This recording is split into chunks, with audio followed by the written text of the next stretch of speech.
Hey guys, welcome back to the podcast. Shopcat's already here. He's just kind of hanging out.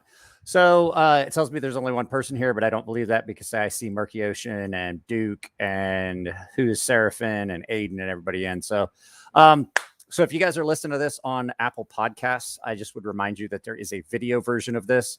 You're going to get a kick out of this one. I made Nathan wear his rat onesie that he had at the show. I am currently wearing my Mythical Society onesie. So this is the one where we wore onesies, in case you were looking for it. So yeah, we're wearing onesies. It's so comfortable. So yeah, and I'd like to remind everyone in the comment section, please refrain from anything political, anything talking about pew-pews or anything like that. We get enough of that in our daily life. We don't need it here. This is just a fun podcast. So let's go ahead and bring in my buddy Nathan from the RatBastard. What's going on? I just expected you to throw glitter. I should have gotten the glitter. Should have gotten the glitter. So this is this is my buddy Nathan. We were talking about it. I had to wear a t-shirt in my onesie because earlier I put it on and I zipped my chest hair in my onesie and I was disappointed. I just kind of feel bad because your onesie is incredibly more weird than mine. I just look like I'm wearing coveralls. It even has a tail. And I mean, this background is even weirder. So, well, I mean, you're at your old lady's house, so can we get Shopcat a Howl's collar? I don't know, Mr. Morgan. I do not know. Richard Fan says we're lucky I'm wearing anything at all. I'm kind of not. I'm like, this is really comfortable. I was like, wow, this is really comfortable. So I put on a t-shirt. That's about it. I got a t-shirt, socks, and a onesie. So you are the designer behind the Enigma Pocket Probe. Yup. So mine's still packaging. Gotta take mine apart. Hey, I got news for you. You're not getting this back. I know I said I was going to borrow it, but you can't have it back now. That's what I figured anyways. It belongs to the YouTube channel. So Nathan has designed several things. I was going to ask you what exactly is this one? And but before we get into that, how did you get into all this in the first place? Designing pocket tools and knives and stuff like that. So well, it started just there's another maker, you might know who it is. I don't know if you collect Hanks or if you've ever been into that little realm of the EDC community. Not really. But there's a Hank maker. His name is Hanks by Hank. I know Hanks by Hank. Yeah, so one of the first things I started collecting when I got into the EDC community was Hanks. I don't know why it was that, but it was that. And he was when I first started following him and talking to him, he was like sub 1,000 followers, and he was still learning and stuff like that. So I was just throwing him color combinations, ideas, and stuff like that. So we started becoming friends, and just for some reason out of the blue one day, he just asked or told me, hey, you should design something and throw it up, see what happens. So he hooked me up with one of his friends who does CAD work, because at the time I had no idea how to use CAD. Still kind of don't, but better than I used to be. And around this time I started is when the whole animal bottle opener thing started becoming popular. There was only a handful of them. I think Box with a Snailer, Cope Tools was starting. So I was kind of looking around, didn't want to step on any toes, try to find something I could turn into the whole animal bottle opener nut thing. All the obvious ones were taken, anything with a circular part of their body. And for some reason, I just started working with whatever I was doing, and it started looking kind of like a rat, which was this guy. And then once I decided it kind of looked like a rat, I just kept going with it. And I was trying to think of a name and landed on RatBastard. And I don't know, after that, people liked the rat. I came up with Rep the Rat, and I just kind of felt I had to keep the theme going. So that's kind of just where everything turned into rats. And now I'm in a goddamn onesie talking to Mike Emler. You're in a rat onesie. No, Talica, it's just a one warning for everyone not to get offensive. I just wanted to catch it before it got bad.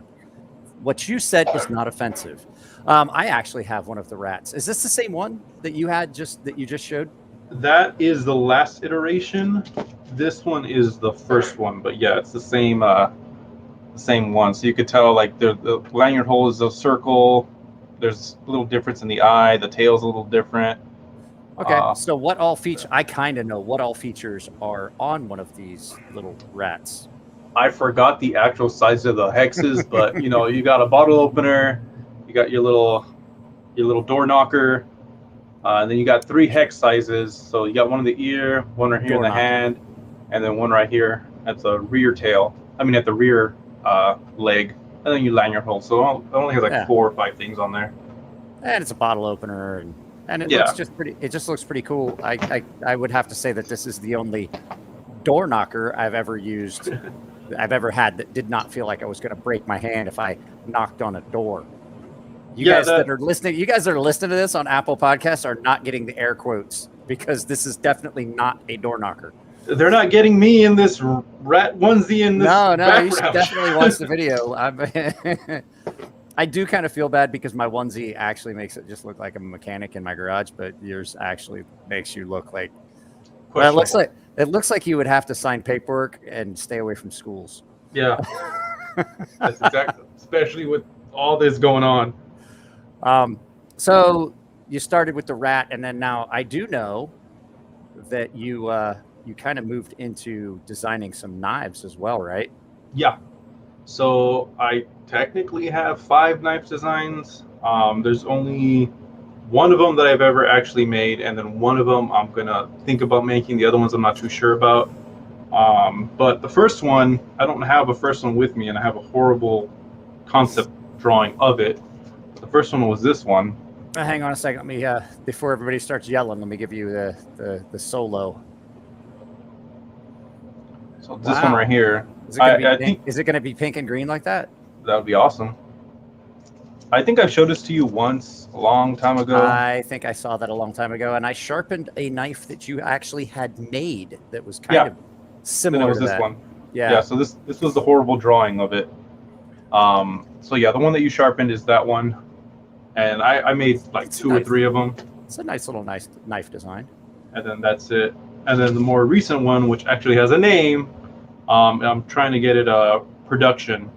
So this is my horrible rendering that I made on my phone, which is not a rendering. It's just like MSN Paint type of deal. This little guy. It looks like you took that out of a coloring book. Like that's what a kitchen knife in a coloring book looks like. Yeah, so I don't know. I like the ergonomics. It's kind of based off of a pair of scissors that I like. I kind of like the way the handle is. So I just took a pair of scissors and I undid the screw. And I basically had 2 knives. And I wanted to thank you. I forgot to say it. I actually had someone else scheduled for the podcast tonight, and Nathan was kind enough to jump in. I didn't actually even write any questions down this time. We're just kind of free flow it. I don't know if we're going to go for 2 hours. I'm pretty tired. But we were both at Blade Show West. Did you get to go out and look around at Blade Show West at all?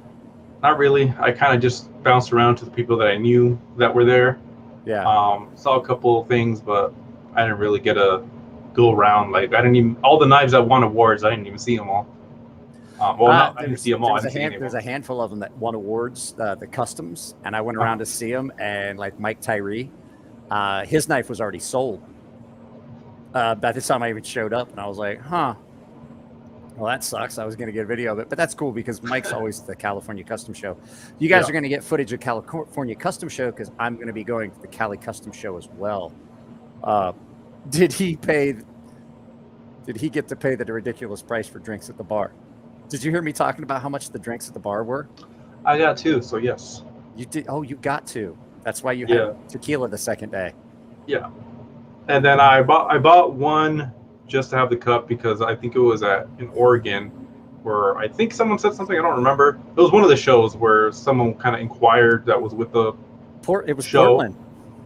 Because I didn't have a cup that they sold, and they were like, "Where did you?" So I was like, "I'm just gonna buy one and then just refill it the rest of the day." That was Blade West in Portland, and that was like, "Do you have a cup?" And I was like, "I don't." And he's like, "I can't help you out then." And then I went to your booth this time today, and you're like, you've got to have a cup. And I was like, this sucks, man. Like every time I'm trying to get a drink from you, do you have a cup? I'm like, how do you bring beverages and not have cups? You gotta meet me halfway. 50-50. Yeah. No, but I had fun. If you didn't get to see it, Nathan, I got a lot of footage of the show, like 6 days worth. So there's 6 videos total. I'm up to the 4th one, which we're on, so I have to finish the other ones. Yeah, I finished it. I think the 5th. Yeah, I think the 5th one was today. Are you guys going to be at the California Custom Show? We might go one day. I think it's only 2 days anyways, and the first one we can't get into. You don't have a table? No. The last time, which I think was the first year that they did it, we were told that they're only doing knife people. So we kind of like took it off the back of our heads. And then I noticed this year that I saw a lot of non-knife people popping up as far as exhibitors. Mm-hmm. So I hit them up, and apparently they're letting more people EDC-wise be a part of it. So next year we'll probably do it. I'll tell you why that is, and I've said it a bunch of times. The custom knife world is dying because they just refuse to pay attention to what's going on. They think they can continue to do the same thing constantly, and they have not realized that their customer base is dying, and people don't just want the same thing all the time. So not only are the old makers dying, but the community that they were making them for is literally dying. So I got to ask you, okay, so how did you come up with the design for this Enigma pocket? I love this thing. I've always liked them. I always wanted one. And so how did you come up with the thought process of, because you've jammed a lot of shit in here. So I'm going to bring you up and kind of walk everyone through what's in, and you have an Enigma right there, right? Yeah. So kind of walk everybody through everything that's in an Enigma. I tried to do it, but I did a very poor job of it when I did a video the other day. You know, this is bad because this is like almost the color of my skin. So we'll do this. Okay. That's not going to work either, because then you can't see what you're doing. So this is the Enigma. It's, I guess, our flagship tool. You got a pry bar, a couple rulings on here that you can't really see because of lighting and just of the color of this thing. You got your bottle opener, and then you got your pair of tweezers up here. And this thing right here in the middle is a double-ended bit that is ball detented. So I don't know if you can see it, but it goes into a little hole right there. So you don't need any O-rings or anything like that. I kind of don't like the way that looks, and I didn't want to just throw another multi-tool out there that had O-rings, and the O-rings kind of messed up the lines of it. So it's kind of like a jack of all trades little tool. And yeah, so it has a good pair of tweezers on there.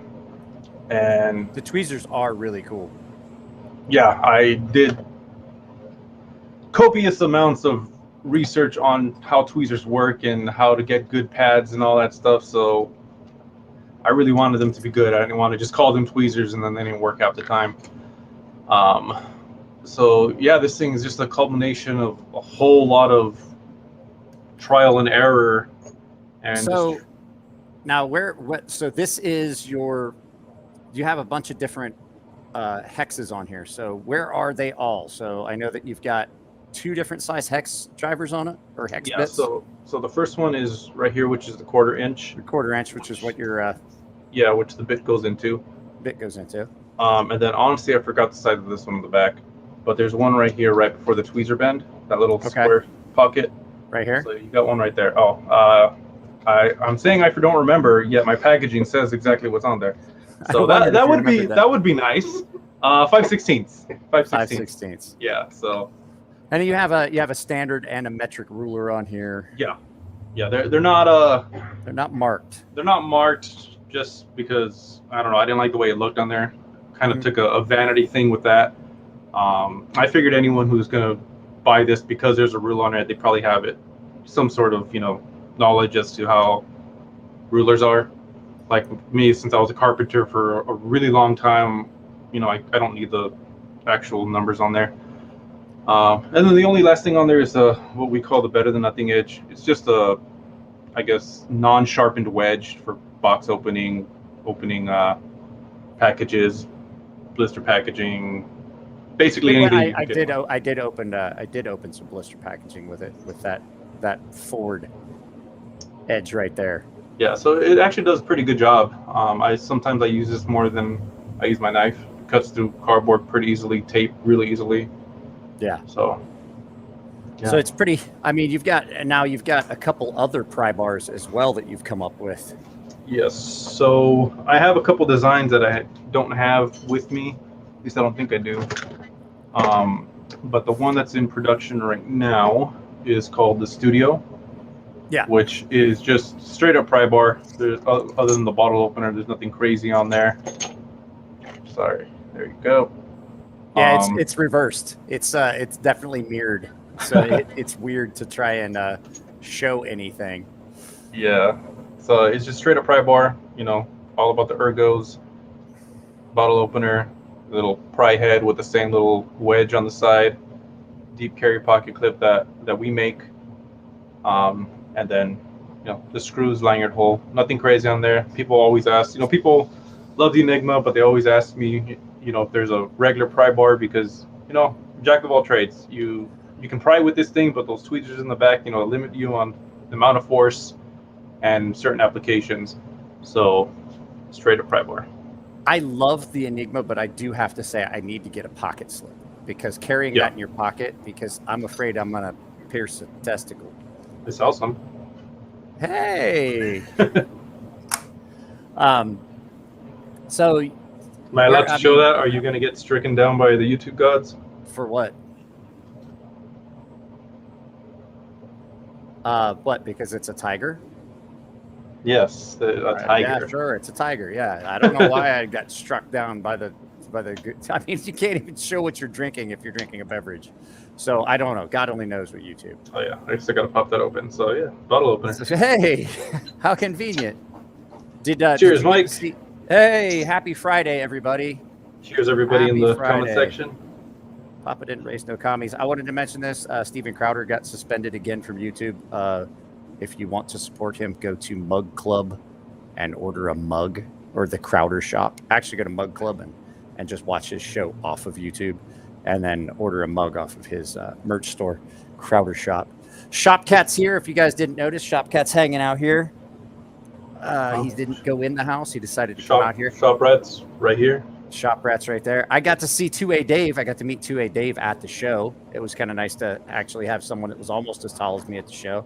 Yeah, I got tired of walking around looking at somebody commented in the video today that went up. They're like, "You are really, truly are a giant." And I was like, "Yeah, I'm wearing a 4XL onesie." And I'm like, I wish it wasn't as tight across the shoulders. You're a goddamn tree. So are you planning on going to any other shows? Are you going to are you going to try and start to go to out-of-state shows or like trade shows? Yeah, honestly, as many shows as we can get to, we would want to, even if it's just to go. But I still think EDC as a mainstream thing is still catching on because a lot of the shows are still just knife or gun. Yeah. They're like, no one cares about the carabiners and the pry bars and all these little knickknacks on the huge mainstream show circuit. So watch your ears. I got a super chat.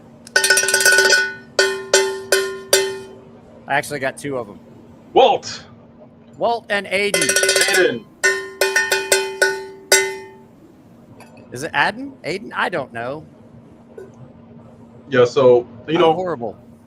That's another reason why I'm trying to get into knives is I want to be able to go to more of those shows and have this stuff at the same time.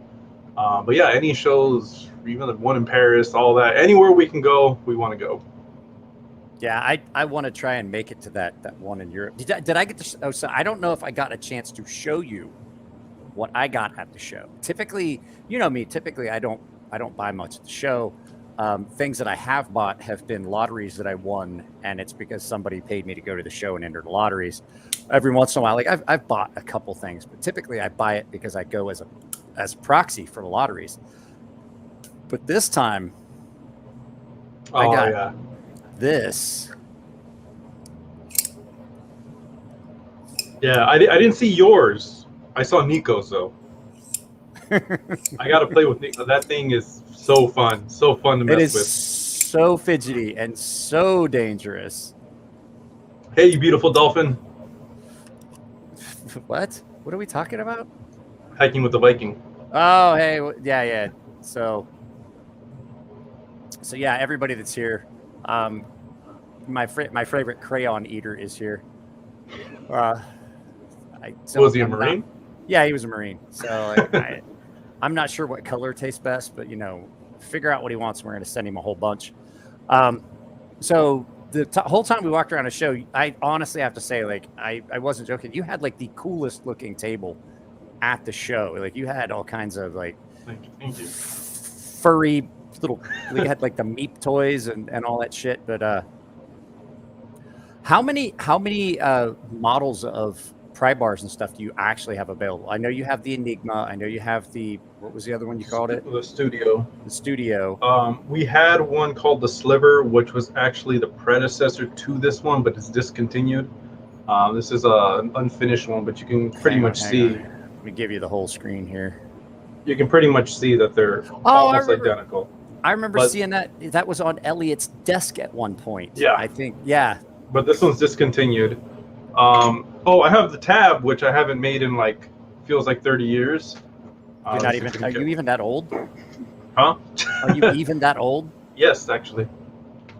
So we got the tab. Man, you're gonna see this right there. Oh, so that's right. That's that one that's a lot like the Enigma, but without the pliers. This one is literally the front half of the Enigma. Yeah, that's what I was gonna say. I remember seeing that. And didn't you have an Enigma, like a miniature, a smaller Enigma that you were trying to work out at one point and then changed your mind? Don't have the prototype with me, but yeah, we have one. It's actually going to still be in the works. It was something I was working with Elliot with. Yeah, I was gonna say it was like a miniature. I forgot that I gave you solo layout. So basically, guys, it was one of these, but it was shrunk down a little bit. I still have to say, I think this was the first. I never could understand the pry bar stuff. That's seriously plushy Nirvana. Like, I want to see how good I can bring up a picture if I can show it on the screen. But yeah, go ahead.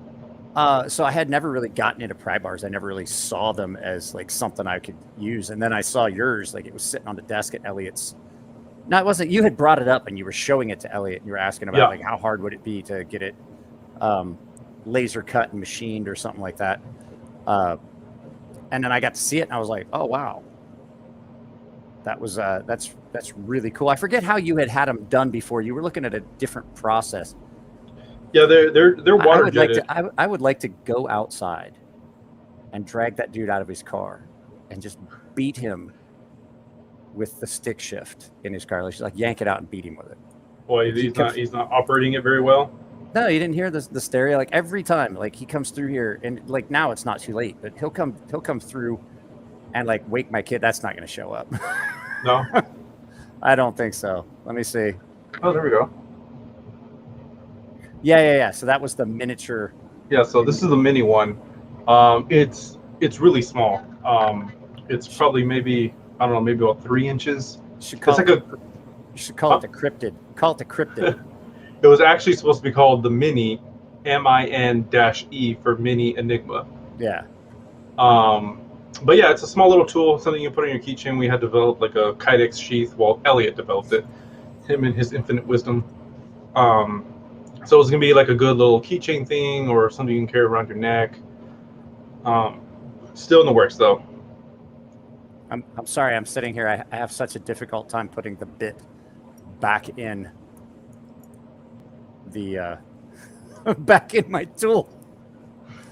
So Jeez, you just gotta put it into the front. No, I have a hard time with it. Like I just can't ever get it. And like I said, I've got all that shit going on with my hands. I can't feel my hands. So Eggs and Ham is here. Where's he at? To the table. Hey, there he goes. Hey, Eggs and Ham. I put my Eggs and Ham stickers on a bunch of stuff here at the house. As a matter of fact, my Eggs and Ham sticker went on my kit where I keep my jazz cabbage, my electrical jazz cabbage. Michelle's throwing a bunch of rats at me. Yeah. So there you go, Eggs and Ham. There's your sticker right next to the actual size. So it's actual size. This is what I carry my electric glass saxophone in. David got acquainted with that in a hotel room the last night of Blade Show West. He was like, I'm so done. I need some more of that special harvest. Yeah, we had a good time at Blade Show West, guys. It was a blast. Nathan was there. Who else was there that we know that we were hanging out with besides Nico? Well, I mean, the only people I know at the show is, Elliot, Chris, Liang Ma, you, Nico, Russell, Dylan. I got to meet, I think his name's Chris from Serbius. Oh, Chris. Yeah, Chris from Serbius. Yeah. Who else do I know that was there? Harlan from Oak Forge. Oh, yeah, the Oak Forge guys are great. I love those guys are maniacs. Oh, yeah. They're a lot of fun, though. Talk about Jones. Jones who? Metallica. I don't know who. I don't know who you're talking about. Oh, Nick.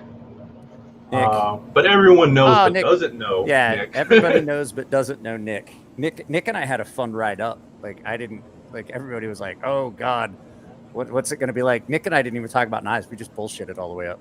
We talked about everything but but knives. Man for coming up with you. So did you see that I had to put the car on a tow truck?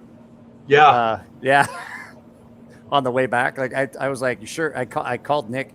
So I'm talking about Nick Shabazz, guys. So I called Nick Shabazz right before I left, and I'm like, I just want to make sure I'm not stranding you in Long Beach, because he had said he had a ride home with someone else. And I was like, I feel guilty not checking. And he's like, no, I'm fine. I'm riding with these other people. I'm like, all right, cool. And I get back and he's riding with the gym. I got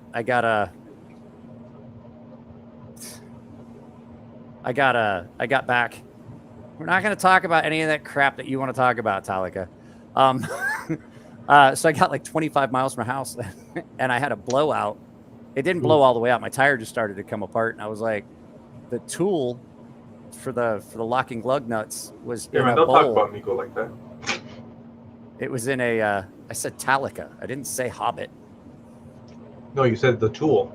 Yeah, the little key for the locking lug nuts. I realized that with the last time I had my tires rotated, I took it out of my pocket because I had put it in my pocket so that people could do it, and I tossed it in a bowl, and I was like, "That's where it's still at. I can't even change my tire right now."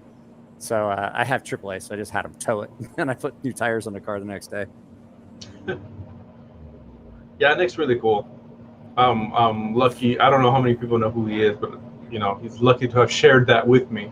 And anytime we hang out, such an awesome person.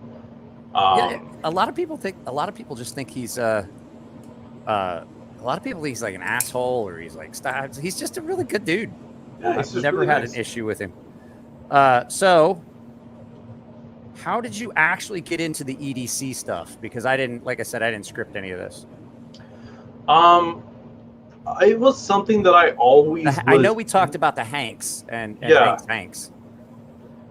It was something that I was always into without knowing that I was always into it.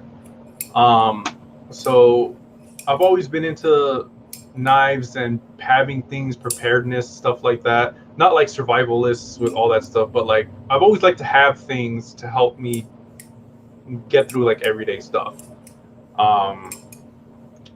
And I didn't know what it was. I just knew I liked knives. I liked watches. I liked having a lighter, even though I don't smoke. I liked having a hank for wiping things. And little by little, I started finding, the EDC community. I didn't know what it was. I didn't know that I liked all that stuff. And then as soon as I figured out what it was, just hook, line, and sinker, I was like all about that. I was like, this is what I've been into for the longest time, and I had no idea that it had a community or that it was even a thing. Because sometimes I carry so much, like I carry a notebook, I'll carry a pen, I'll carry a lighter, I carry a knife, I carry a bottle opener, I carry a tool, I carry the Enigma, I carry an X-Acto knife, or not X-Acto knife, but like a box cutter, like the little long ones, the breakaways. Yeah. Just if you've seen my stuff on Instagram, sometimes my pockets have copious amounts of stuff. You're a lot like Nico. Like Nico will have like 2 pins. Nico would have 2 pins, like 8 knives, a pry bar, all that stuff. And I'm like, good God! Like I hope you don't fall in the water. Yeah, and it's. I didn't know that it existed as a thing, and it was just like one of those things. You're always into it. You never knew that you were, and you find it, and then you're like there. Well, I'm trying to think now how you and I met. I think it was at Elliot's, but I can't remember if it was like one of his little meetup things that he had set up where he had the taco truck outside of the brewery. No. I didn't even know you ever had a taco truck. Oh yeah, we had a couple little events up there where there was like a taco truck and. Oh, you know what? Yeah, but I always miss those. Yeah, you were always working. So yeah. You're down here in the San Diego area now. It used to be, guys. He used to live up in LA. So he used to live up in LA and then come down on like, you get off work on Friday and then come back Saturday, Sunday, and then drive back up early Monday morning before work. Yeah, it's come down Thursday night, Friday morning, go back up Sunday morning. That'd be at work like at 8. So I'd have to leave here, like 6 the latest. Yeah. But I don't even remember how I got to know Elliot. I mean, how we became friends is obvious because Elliot's just really nice and welcoming. But I don't know why I ever went to the Forge because I didn't know anybody there. I didn't know you. I didn't know Nico. I didn't know Chris or anybody else that went to the Forge. I just somehow ended up there. I really don't know. Like, if you ask me how I know Elliot, I cannot remember. It wouldn't have been at the show because I didn't even know Fair & Forge was a thing. So I really don't know. But yeah, I know I met you there. Yeah, I met you at the Forge, and I can't remember what was going on. It was one of those things. I thought, for some reason, I thought it was one of the events. So you guys don't know, Fair & Forge, we used to do a thing called Fair & Fridays, and we would hang out there every Friday, like get there as early as we could. And we would hang out there for a while and then move across the street to the brewery and just hang out over there until they closed. And so it turned it just basically was like just drunken debauchery every Friday. There was a couple times that I didn't even leave for the house. Like, you're sitting in a car at like 3 o'clock in the morning going, God, I can't drive home yet. I'm like, I've got to sleep in my car all night at Fair & Forge because it was a haul. It was a haul to my place from, it's even worse now from their shop, but they don't have that shop anymore. But I remember the story of you sleeping in their office because you couldn't get back home.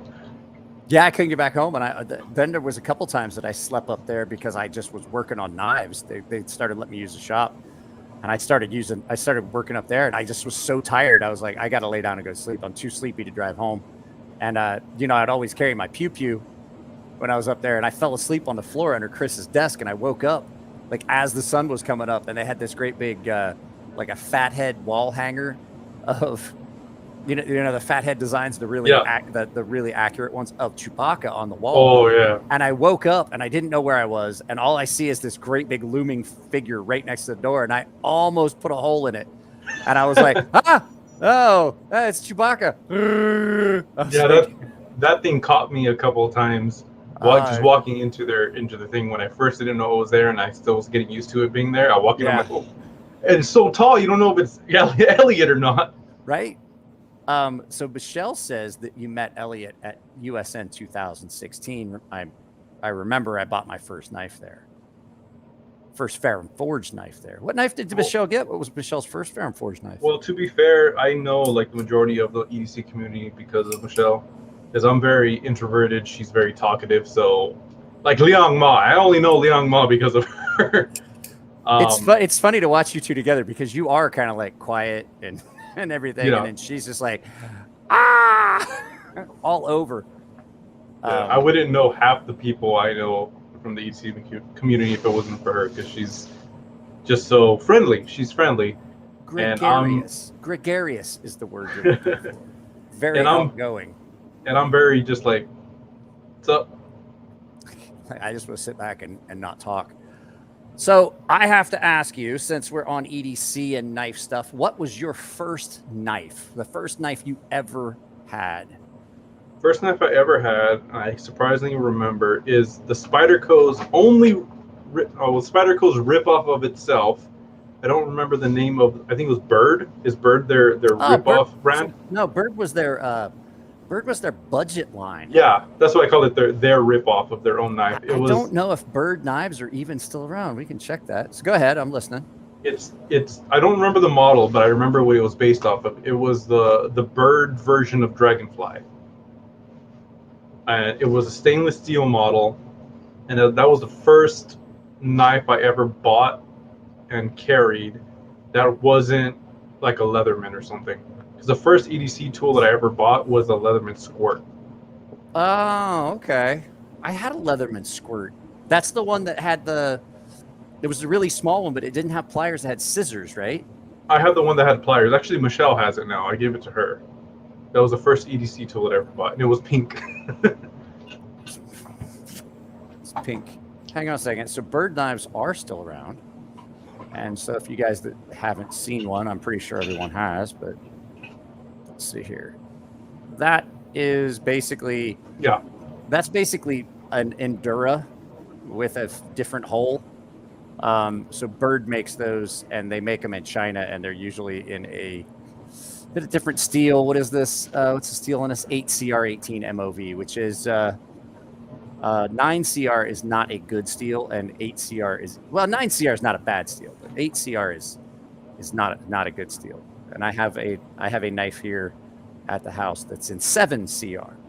Mm-hmm. And I was like, I did a review of it here not too long ago, and I was like, what a horrible steel that is. What did someone do? Just like stamp out a piece of a pot? I don't know. I mean, it's not bad for what it is. It's probably the most. I think about it. It's probably the most used knife in my in my house because it's out here in my workbench, and I open packages from customers with it, and it's a crappy knife, but it's always there. So you don't always have, I don't always have it. It sounds weird to say, but I don't always have a knife in my pocket. Mm-hmm. Yeah, and so sometimes you just want something there that you can grab, and it just sits there. Honestly, until you get into EDC and knives, steel doesn't matter. I mean, we've all been using all these random freaking knives that work just fine. Didn't even know what steel they were. Just said stainless steel. You didn't even know what the fuck we all have that gas station knife that we've had forever, and it still works, and we still use it. But yeah. Oh, Michelle just gave me the first knife she ever got from Firm Forge. Oh, yeah. She bought one of those. Yeah. It's so ugly. So she loves it because it has one of their beard hairs stuck in the ceramic coating. And if you were doing it, this might even be your beard hair. I don't think I'd done any ceramic there at that time. I don't think I helped with the scepters. They did the scepters, and I didn't want to mess with the scepters because I didn't like that design. That's one of those. That's I think the only Ferrum Forge design that I just didn't like. Of their modern ones, they had a couple older ones that were just meh, but that one I just really didn't like it. So that's Aiden. I was just getting ready to ask, have you gotten into the flashlights yet? Like almost. EDC flashlight? Almost, and I stopped myself because that is a whole other rabbit hole. So ink pens, before I was into EDC, I was into pens. My thing is fountain pens. I have an $800 fountain pen. I don't understand. I could never have that shit. I could never own one of those expensive pens because I know me. I sign things and just walk away, and I'm like, I lost my pen. Oh well, I just could not own an expensive pen. I never could. I love fountain pens. I have like a collection of like 15 of them, ranging from vintage from like the 30s. Or I don't know how old it is. I think one of them I have is from like World War II. Like it was actually like a war pen or something like that. I just have a bunch of fountain pens. Fountain pens was the first thing I got into before EDC. I don't carry them as much anymore, but I still have that collection. I still use them. But just because, I ride a motorcycle everywhere, and vibrating, shaking does not go well with fountain pens. What's this stain on my shirt? Yeah, you're just gonna get a big stain everywhere. It's gonna leak everywhere. So I use them at home. I use them at work, stuff like that. But, I have some expensive pens here, but they're only here. Well, I take that back. I bought one. And it was for on the channel, and I paid like $50 for it, $30 for it, I think. But I have some fairly expensive pins. I have a Hinderer. Actually, I have 2 Hinderer pins. One was a gift. Actually, they were both gifts. One was given to me to be a giveaway. The other one was given to me as a gift. So there's going to be a Hinderer tactical pin giveaway, and then I have the one that We Knife Company gave me when I went to Portland that time. So I'm still trying to find a like a bolt action pen that I like. I do like the ones from We. Those bolt action pens from We are actually pretty nice. They're pretty smooth. I just would never carry it. I had a Feldholzer. I think that's how you say the name. The little short ones. But I wanted it for so long, and I got it, and then I was just like, just disappointed. Not disappointed. It's just after I got it, it was kind of like, okay, and it was fine. I liked it, but I don't know. It just didn't attach to me, I guess. I don't know what you want to say, but I sold it. I've had the Tie 2 Designs pens. I still have one, but I don't carry it.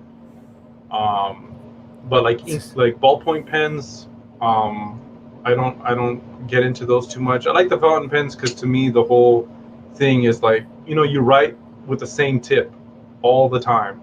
You just change the ink. The ballpoints, you take out the tip, throw a new one in there, and it's kind of like basically like the one I had from the war. Whatever they wrote is still micro etched into that nib. Yeah, it's kind of like a romanticization of it, I guess you want to say. I had a fountain pen the entire time I was in high school. I had one of the little Parker replaceable, like the cheap ones, like the little, I think they were like $6 or $8, and then you got the little cartridges that went with it. And I took notes with those in high school because I thought they wrote more evenly, and so when I would take notes, I just wanted to be able to have notes. And I mean, you guys might not, like, I might not look it, but like I took. I had to take a lot of notes because I took Civil War history, and I took some advanced history classes. I took college English. I took college lit. And so I really had to take a lot of notes, especially when you're trying to decipher freaking Shakespeare, because it makes zero sense. Walt says he had a wee pin for exactly 1 day before he lost it. Still angry about it. Well, Walt, you're a paying member, so guess what, Walt? I have one of those wee pins that's going to be a giveaway for the paying members on the channel. So just a little, I use a chisel and hammer. I don't know about you boys. I don't believe you. That's hardcore, man. It's hardcore. But yeah, to go back to the flashlight, the most expensive one I ever bought was a titanium Olight. The ones that are kind of popular, they're like the little chode looking things. They're like really short and thick. I forgot. I don't know what Olight it is, but I had a titanium one. Oh, I have. It's not. I don't think it's the same one I have. I have the Baton 3. I think it was a Baton. Yeah, I think it was a Baton 3. It's like it's really it's a short. Short one. Yeah, mine's aluminum. Mine's aluminum though. Yeah, so I had the titanium one, and then I never carried it. I never wanted to use it because I didn't want to damage it. So I sold it, and then I bought the little short skinny Olight. I don't know what it is either. Right now it's really popular because I have a copper version. I know the one you're talking about. I have one that I'm giving away. It's the one that was just a little AA. You just put a double A in it. It has like little ribs on it. Yeah, and it only has like the two different brightness. Yeah, settings. but it's a really good flashlight. Yeah, they're nice. That's the most expensive I'll go into flashlights because I just don't want to damage them. I don't want to. I have a great appreciation for them, and there's some beautiful ones out there, but that's not something that I'll get into because I don't know if I'll be able to control myself. So Dizzy Diggy Dabrig asked if you're able to write in calligraphy or Old English by chance with the fountain pens.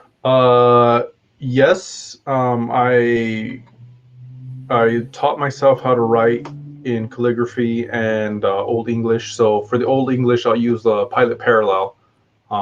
It's made for that. So yeah, I've seen a lot of people doing that and break the nib on a pen, and I'm like, ooh. Yeah, so like flex nibs that like split the tines split like really wide, and you get like this beautiful variation in lines. Like I can nerd out about fountain pens like crazy. Yeah, we don't need to do that. Because then I'm uncomfortable. That's like when Nick was talking to me about watches in the car. He's like, "Hey, you haven't got into the watches," and I'm like, "No." He's like, "Good for you. It gets expensive." I'm like, "Yeah, I have one watch." I bought one good watch, and I think I'm gonna stop there. I think it's a good watch. I don't know if it is. I don't even care if it's a good watch. It's a watch. I actually like my Apple Watch. It comes in handy. I use it a lot. I can set timers, and I could use it to control my camera and zoom in, zoom out from my watch. It actually comes in really handy doing videos and stuff. Josh says he bought a pen for his dad around $400 or $500. Have no idea what it was. I hope it was worth. I use $5 pens. If you tell me what it is, I can probably tell you. But yeah, no, I bought a Orient Star. It basically looks like a Rolex Submariner. But I don't want to spend like $3,000 on a watch. I don't like the fact that I spent as much on this as I did. I'm like, that's too much. But I do like analog watches. I tried the smartwatch and I got way too distracted with fidgeting with it all the time. So like, I'm just gonna stop with that. it can get distracting. I get notifications on my watch all the time. But the nice thing is, another nice thing about it, if I'm filming, I don't get notifications on my phone that would stop filming. It shows up and I can ignore all those calls, especially the ones from like creditors and people I owe money to. So I got to ask you, so what knife have you bought that you spent a lot of money on that you were sorely disappointed in? Because I know you have. Yep. I don't remember the model, but it's a Gram knife. The chisel looking one. Razel. Yeah. I bought the small version of that. I am so angry because I traded the Fair and Forge. I think it was a beautiful Persian knife that they made with somebody. I know it's in your head somewhere. I know you know what it is. Is it the old one that they made a long time ago? Yeah, a long time ago. Not the Con, not the new one. No. They did a collaboration with somebody. I know, and I can't think of it. They had like some name like Regulator or something like that. But I traded that for the Gram Razzle Mini or small, whatever it was, because I just love the way it looked. I traded it, I got it. As soon as I put it in my hand, I was like, no. I should have never done that. I should have never done that. And that is, I didn't spend the money on it, but I kind of did by trading. And I wish I had that Fair and Forge knife, because that knife was a beautiful knife, felt good, the blade shape was amazing, and I got rid of that Razzle as soon as someone bought it. It was gone. I still love the way it looks, and there's no hate on Gram knives. I don't even know if they're still around. Yeah, they are. But it was instant regret as soon as I held it. It just didn't work with me. But one. But yeah, other than that, that was the only one that in my head I can instantly say. Here's the thing, because it's weird, because you and I are we go to knife shows and we kind of cross those boundaries, but you're not really that much into knives, not like me, I've got that's my whole thing. That's all I do these days. It's just knife stuff. I literally have probably $30,000 to $60,000 in knives in the house at any given time when I got stuff in. But in the EDC community, there's a lot of people that I mentioned RatBastard and like, oh man, I want an Enigma so bad. I want an Enigma so bad, because these are not easy to find. You don't make a lot of these. I do. The problem is that they just fly out the damn door. That's the other thing. They sell fast. Yeah, I had some and I put some on the website. They were gone within a few minutes, and it's just I can't make them fast enough. I got two hands. I got too many models of stuff, and it's just they just fly by. The Pry Bars, these two are also doing really good. Yeah, I love this, but I can see that Pry Bar could be a little bit more functional. Like I said, you can't throw this in your pocket. You're gonna puncture something. Yeah, or it's gonna irritate you. But yeah, like this one, I have a thicker version, which is basically the Enigma thickness, the entire thickness, and it's called the Workman. Yeah. But I haven't released that. And then I have one called the Journeyman, which was a pry bar that I wish I had when I was a journeyman. And it's nothing crazy. It's just a straight up pry bar with like a long pry head, and then it has this box opener edge, but it's really long. It almost looks like a blade, but it's not sharpened. Um, but yeah, no knives. I mean, don't get me wrong. I love knives. I love looking at them. But the thing with me is that if I'm not going to use it, it's not going to stay with me very long because. One, I feel bad that I spent the money and it's just sitting there. And then two, I feel bad that I know there's someone who can really appreciate it as a collector or as a user. And I just have it and I like the way it looks, but I don't do anything with it. You can always drop it off at my place and I'll watch it for you, like for free. You don't even have to pay me. I'll keep an eye on it for you and watch it. Just send me pictures every once in a while. Josh Worth says, Mike, do you know anything about that new Fair and Forge artisan, that Fair and Forge knife artisan is doing? If you watch my video that's coming up on tomorrow afternoon, because we have a 6th video this week, so we have a total of 6 videos this week, plus technically 7 because I posted one by accident at 4 a.m. Monday morning. I have six videos from Blade Show West. The last day was when I finally made it over to artist. Well, the last part of the day was when I finally made it over to artisan because they had just been so busy. And we talk about it. It doesn't even have a name yet that we know of. It is still 100% just a prototype, but it's a lot of fun. It reminds me a lot of the Dow, but little bit slimmer blade shape and a lot more intricate handles. So 2A Dave says, I'll take any refugee knives. No, I'll take them first.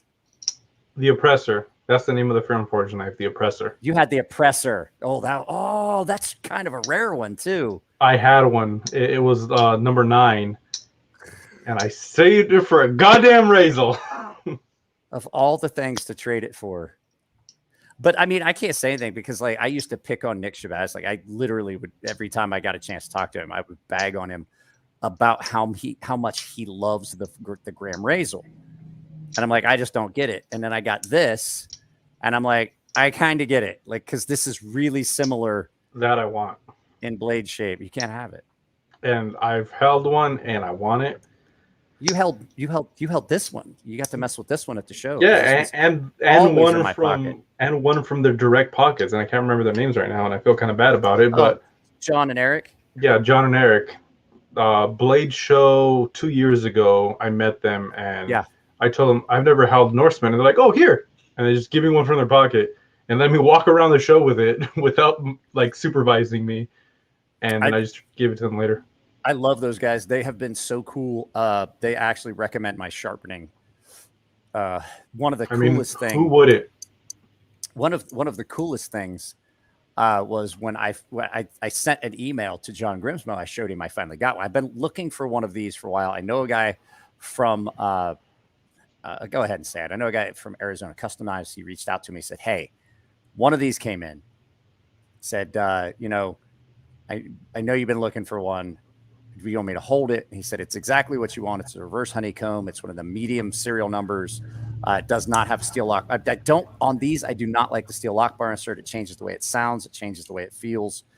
And so I knew exactly what I wanted. He said they had one. And so I sent a picture to John Grimsmo and Eric. And I was like, and it was like, oh, you finally got one. Are we still doing a pocket clip thing? Because for a while I was on his books when he still took custom orders. And I was going to do like full Timascus on one side, Timascus pocket clip, titanium lock scale, and then I was going to have my military insignia, my rating badge, my crossed cannons as being a gunner's mate up on the top part. And that was the first thing. Are we still going to do the pocket clip thing? And I was like, I will most definitely send you that pocket clip to get it engraved. So it was kind of cool that he even remembered that because it's been years. It literally. I think they're taller than you too. Who, John? Yeah. I think John and I are just about the same height, and I'm a little bit taller than Eric. So John, I'm like, don't forget, like I'm like 6'3". I'm just a little bit shorter than Elliot. Like if you like, I'm used to seeing you. Like even to me, Elliot looks taller than you. Elliot is taller than me. Elliot's like 2 well, inches taller than me. 2 or 3, almost 3 inches taller than me. I think yeah, Elliot's 6'6". I'm 6'3". Chris is 6'3". Chris and I are the same height. Yeah, but see, like a Norseman is another one of those knives that I want, but I don't think I'd ever carry, just because it's so nice. I know the value of it, and I don't want to mess it up. Like the last expensive knife I bought was a Chavez collaboration with somebody. I don't remember what it was. I'll see if Michelle can find it.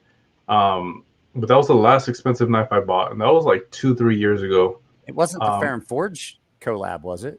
I didn't even know they made a collaboration. Now I'm gonna they look did that it. up. Yeah, they did I can't think of the name of it now off the top of my head for some reason because, but it's hang on a second. FFKW Chavez collab.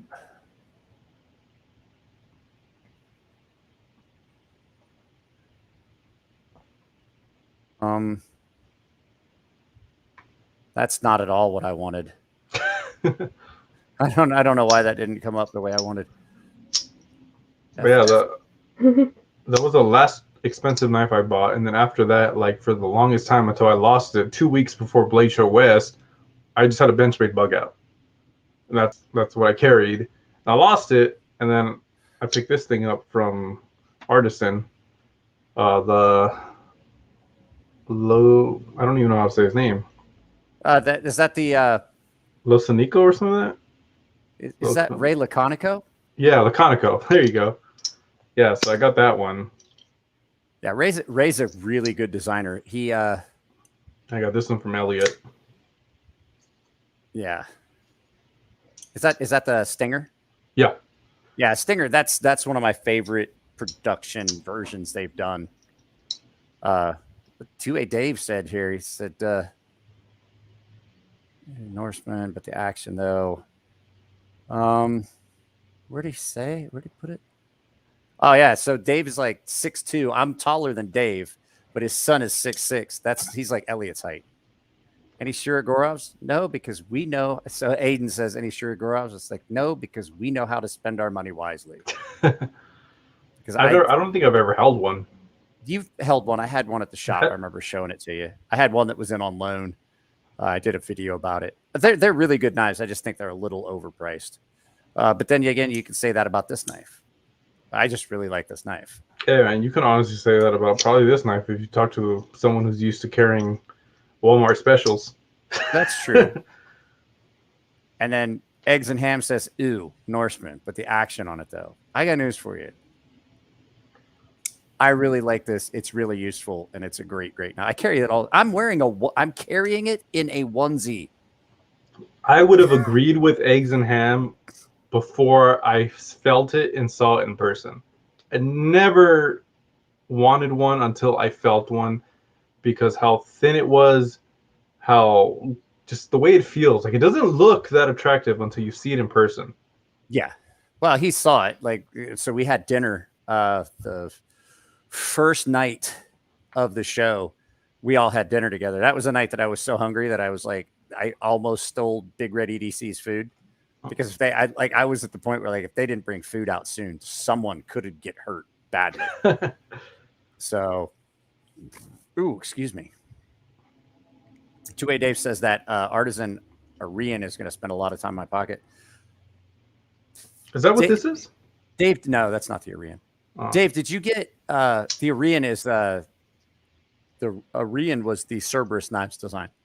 Dave, did you get the limited edition Blade West version of that knife, or did you just get the regular one? So, I saw it. I hate the blade shape.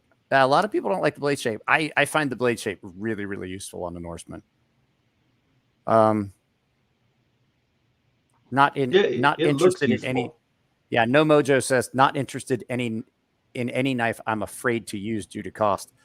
I got news for you. I use the crap out of mine. I don't. He has my mindset. But here's the thing: I don't ever look at a knife and say, "Well, that's too expensive to use." No, well, I don't think it's too expensive to use. What I think is if I lose it, which I'm very prone to do, I'm going to spend more time sulking on the fact that I lost it because I cannot replace it within a minute. That's a valid point. I can see that. But like, I mean, I always know where mine's at, so I don't ever sweat it. I don't have any safe queens. Absolutely not. It's getting, dude, guys, it has been so weird. How was it up where you guys are at? Like, because it was in the 60s all day yesterday, and I woke up this morning and it was already like 73 degrees when I got up this morning at like 7. I was like, why is it already so warm? And then it got up to like 84, 85. Yeah. And I was like, weird.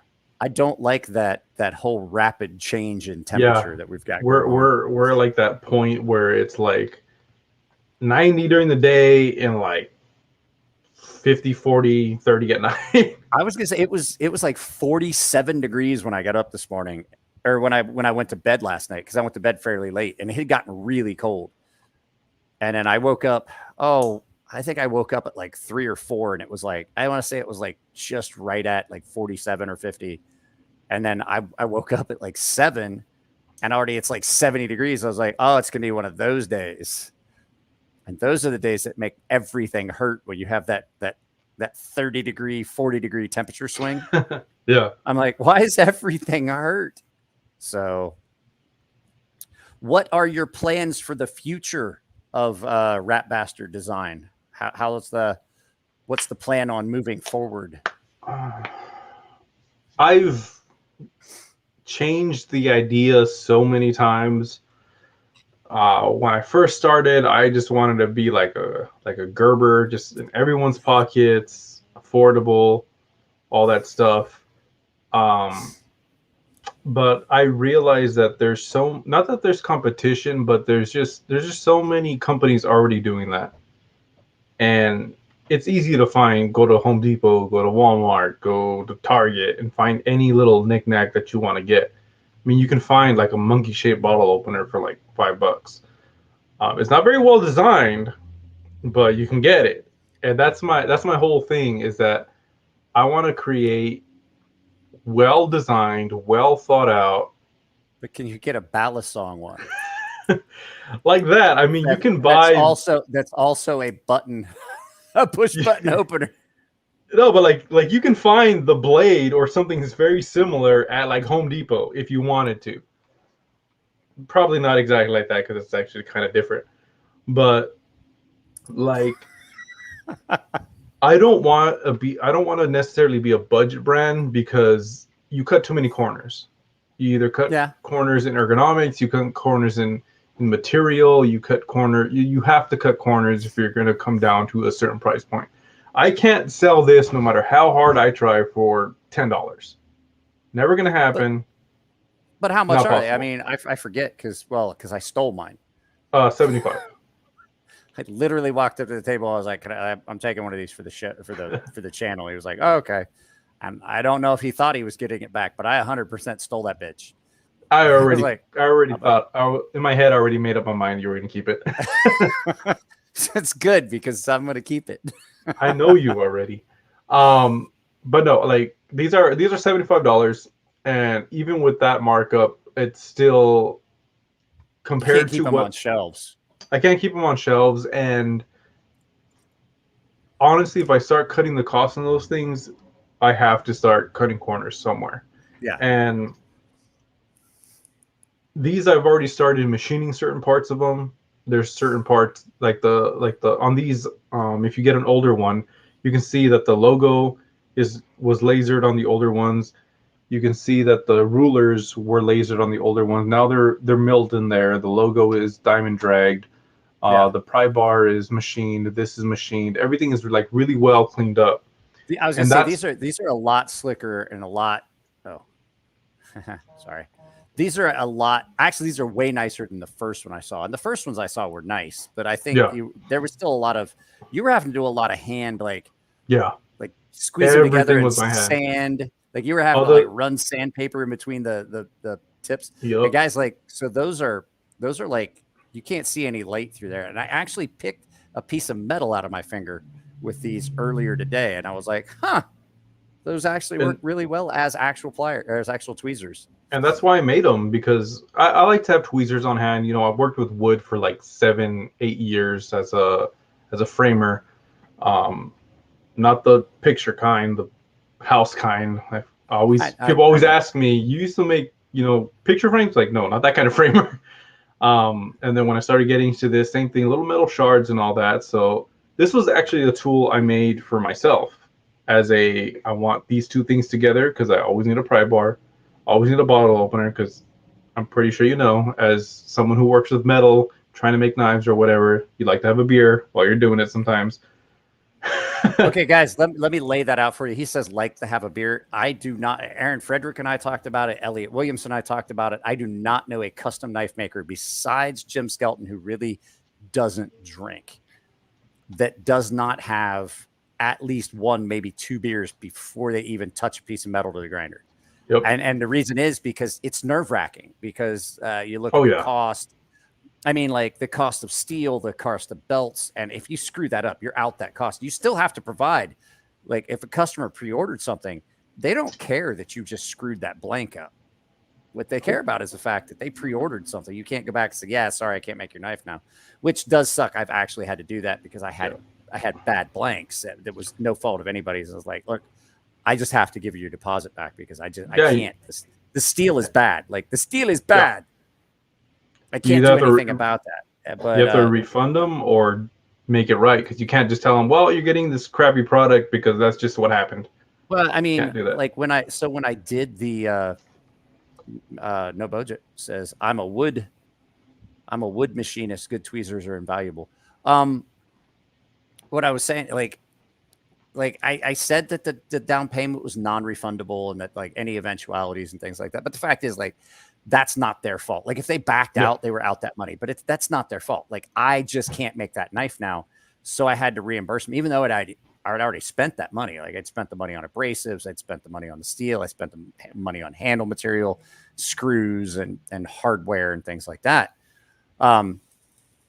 So yeah, there's just, like, it's one of those things, that cost that's involved. Yeah. You just can't, like, it sucks. So I don't 100% know where I was going with that, but we started with something, and I was trying to think of how to get back to it. I do that a lot. I get off on a tangent, and then I'm like, oh yeah, I may have hit that devil lettuce earlier today, and like I'm like, I lost my train of thought. It just left the station. Yeah, I was trying to keep track of the train of thought, and I already lost the first part, and now I lost the second part, and I don't remember where we started on this little talk. 2A Dave says, are there any extra laying around he wants to sell? What'd you say? How many did you walk back from the show with? Like 4? I think you had like 4 or 5 left over the last time I talked to you. When I left the show, surprisingly, I only sold 3 at the show. But I think that's because people weren't expecting me to have them. And day 1, a lot of people bought stuff. And day 2, there was a lot of returns, and like not returns as far as people returning, but like people coming back to buy stuff. Yeah. Some people did come back and pick some up, but I only sold like 4 of them, 3 or 4, and I had 15 total. And as soon as I put them up on the site, they're gone. But I will look to make sure, because I always try to put less than I have on the website. That way I don't oversell. But I'll check and let you know. So I know that you have your own website, but where else? I know that they were on EDC Specialist. Yeah. They're on what, Blade HQ? No, EDC Specialties. We came up with a like agreement, as long as the whole. I don't know what the word is right now, but logistical stuff. Yeah. They will exclusively be the retailer for these when I have them available. So if they're not from me, you're going to get them from them. They used to be on various websites, Blade HQ, Knife Center, but right now, if not from me, they're the only place that you can get them, and that's EDC Specialties. I think that's where I found the specs, was Blade HQ, because they had a weight. Yeah. They have the sold section. Yeah, it's exactly, and that's one of the things I love about Blade. As somebody that does knife reviews, like I did a Hinder fire attack video. Well, you can't find those anywhere; they're sold out. And like, Yeah. you go to Rick Hinder's site, and his site is really nice, but the fact is, he doesn't have any like, as far as specs, it's really limited as to what specs he puts up on his website. And I'm like, man, this sucks. I gotta know the information about the knife. I gotta know the weight. I gotta know the blade length, the blade thickness, all these things that I just am not going to find. Like Artisan's not great about it either. A lot of their stuff's wrong. So I go to Knife Center, Blade very HQ. bad at that. Like for on the listing on this on my website, there's no description at all. And it's kind of like you come on a website, you know what this is, you're buying it sort of thing. I haven't taken the time to sit there, put the weight, put the size, put anything. Just because they don't last that long on the website. They're gone before, as soon as I put them up, and I don't know. I just haven't done it. You got to give me a second. The cat wants in. I got to let the cat in. All right.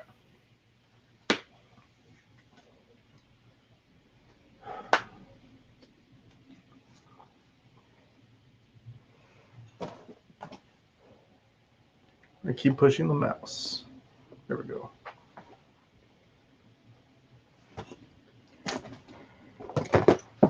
I'm on mute. I'm sitting here. I'm back. And then, so we were talking about lowering the price on stuff. Oh yeah. So and how you have to, how you don't compromise some of that stuff. Where I want to go with this. So I don't want to be a low end because too many corners cut. I feel like I'm cheating people. I just don't want to do that. I don't want to go super high end because then I feel like I'm ripping off people. So I've kind of decided that I want to stay, because for a long time, I wanted to be that famous maker that everyone knew. Your stuff. Watch your ears. And so if you guys are watching this if you're listening to this on Apple Podcasts, every time somebody donates money to the podcast, I ring the bell. I want to get to a point where I'm ringing that bell like a cam girl. Just like all day, every day. All it's going to be is an hour of you ringing the bell. Yeah. If you guys want something besides it looking like I'm doing a podcast in my mother's basement, you got to make me ring the bell. It's just no other way around it. I'm kidding. I don't want you guys to like start doing that. Who am I kidding? So anyway, yeah, you don't want to be that super famous. Yeah, like I don't want to, like I used to want to be that way. I wanted to be like super like known maker, whatever, blah blah blah. But then with that level, I feel it comes with some sort of like you have to charge more just because it's not even about. You don't have to, but then you have to deal with people. Yeah, I know it's like at some point people just start charging a certain amount just because they can, and I don't know. Eggs and ham. Ring the bell, cam girl. I don't know if it's because how I grew up or what it is, but I just feel bad about that in general. Like, I like sometimes even with the stuff, the things I charge with what I charge, even though it's priced because it needs to be that way, I still feel bad sometimes because like me a few years ago, I no way in hell I can afford this thing. Yeah, no way in hell. But I kind of settled for wanting to be like the medium, like right in between.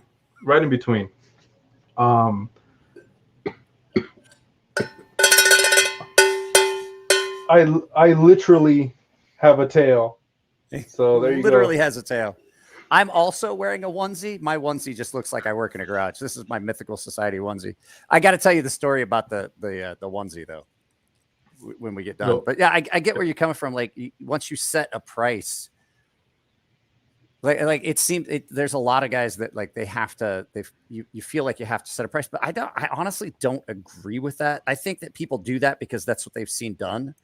Yeah. But then it becomes the thought process like, oh, well, this guy's pretty famous, but he's only charging this, so this must be like his like cheapo stuff. So I see what you're saying. Like as you gain popularity, you have to kind of increase in price. I don't agree with that. Like I've the only time I ever increased the price on me making knives was when the price of raw materials went up. Price of abrasives went up. I've got a guy that's getting a knife from me right now, and it's going to be at a reduced price because I had a guy that bought a knife, that ordered a knife for me, and then backed out. And I've given him every opportunity to try to get back into it, and he just keeps out. He's like, "There's just no chance." And so, like, he doesn't like, he knows he doesn't get his deposit back, but that just means that I can do this knife for my friend Sam a lot cheaper, which works out for him. But like, the only time I've ever increased or changed the price of my knives is if I change materials, and material sourcing prices changed and stuff like that. So, I know there was Eggs and Ham was talking about, like, if he was talking about a membership tab, if one of you guys that is one of my moderators could put up a link to it. I know you can copy the link that's in the description. I don't know why the description doesn't show up when I do these. It's usually in the description, but the other thing, Eggs and Ham, if you go to any of my other videos, like my pre-recorded ones, it's in the description. You can find it there. But yeah, but just to wrap that all up, I just kind of want to be like a median. Like, you know what you're going to get. You know you're going to get the best I can give you. Yes, it's going to cost a little bit more, but it's going to be good. I don't want to let anybody down when they order something from me, but I don't want to charge them an arm and a leg just because I am who I am. Yeah. But I don't want to be like a Walmart brand in the future or anything like that, because then you're cutting too many costs. You're giving people just the bare minimum. It would be cool to see these at that price point at Walmart, because I think these would sell at that price if point. I could and keep up the quality, I would. Like, I want any RatBastard thing. I want it in everybody's pockets, but I don't want to do it at the cost of quality and materials. Like, I want it to be, I want you to know what you're getting, trust it's going to be good, and be happy to have it. Like, I don't want you to get it in your hand and be like, well, this sucks. No, that's what happens when they buy stuff I make. Ham is a new member, so that puts us at, I had 54, and then I got to 55, and then someone dropped out, which put us back at 54. So technically, we're still at 54 paying members. So I was going to mention that, guys. If you're on here and you were a paying member, check your membership status. I know that stuff gets stuff falls away. I was going to tell you about this onesie. So there's only one channel on YouTube that I support, and I do it regularly. I'm part of the quarterly level 3, whatever they call it, membership that they have on their Mythical Society thing. And so I pay it quarterly, but I never get the merch. I just like supporting their channel because the guys are funny. They put up shows. It's how I start my day every day, because I don't need like a Rhett and Link bobblehead. I don't need Rhett and Link sing. Look at that rat. I don't need Rhett and Link singing, Lionel Richie's songs on a vinyl. I don't even have a record player. But when I saw that they had onesies, I was like, cool. And I looked at the sizes and I was like, that's not going to fit me. And so I reached out to him and I was like, you don't have a size that's going to fit me. And she goes, well, we have these sizes and this and that. And I was like, I wear a 53 long suit jacket. And she was like, you're a freaking gorilla. I wear a size redwood forest.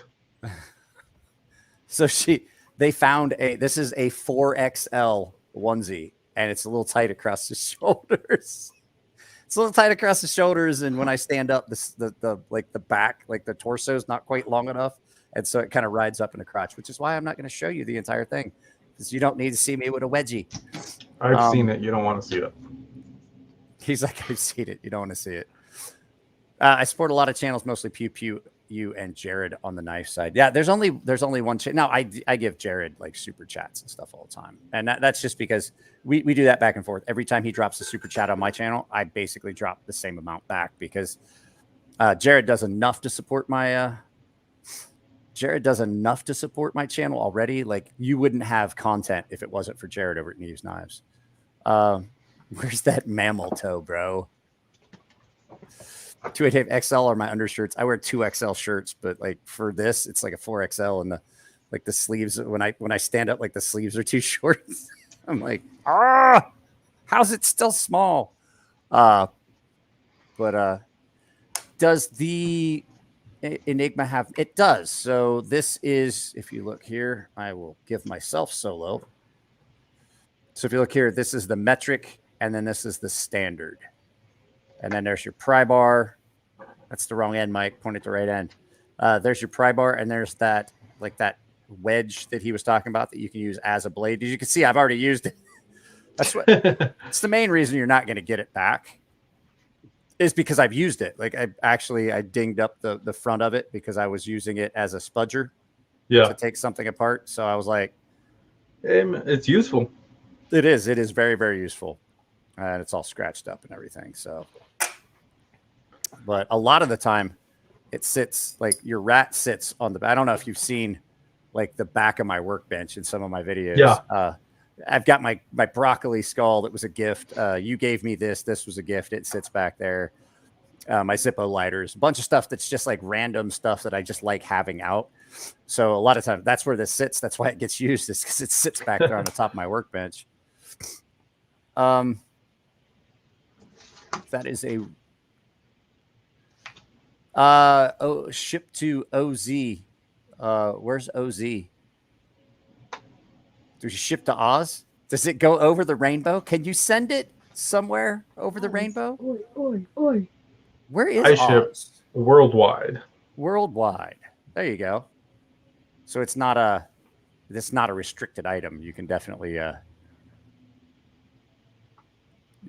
send it. Could open bacon with that. Use the other end to flip it. Yeah, it's like a little spatula.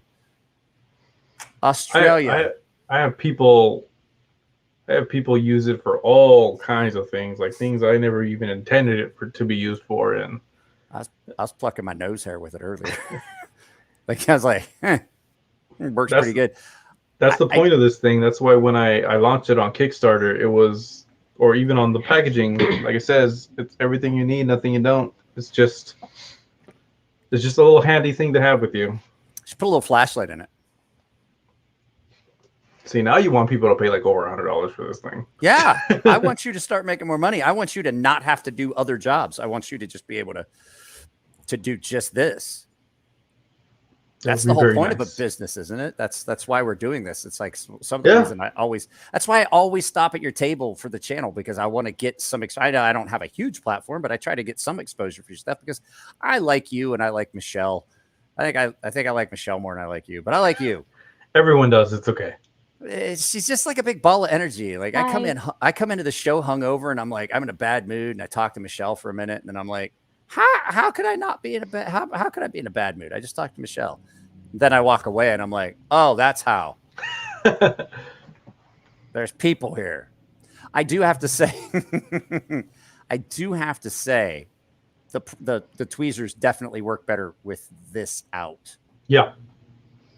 So yeah, that was part of the design, because I redesigned this thing so many times, and there was just no way for it to flex the same way without the bit out, or without making it very fragile with the bit out. So it was kind of like pick a lesser of two evils. It's going to be kind of not hard, but you're going to need a little bit more, more strength, or more, I don't know what you want to call it, but it doesn't, like, I've got these big idiot hands that don't do what I want them to, and like I said, so I just, once I get this out, it pretty much stays out. I just put it back in for the video.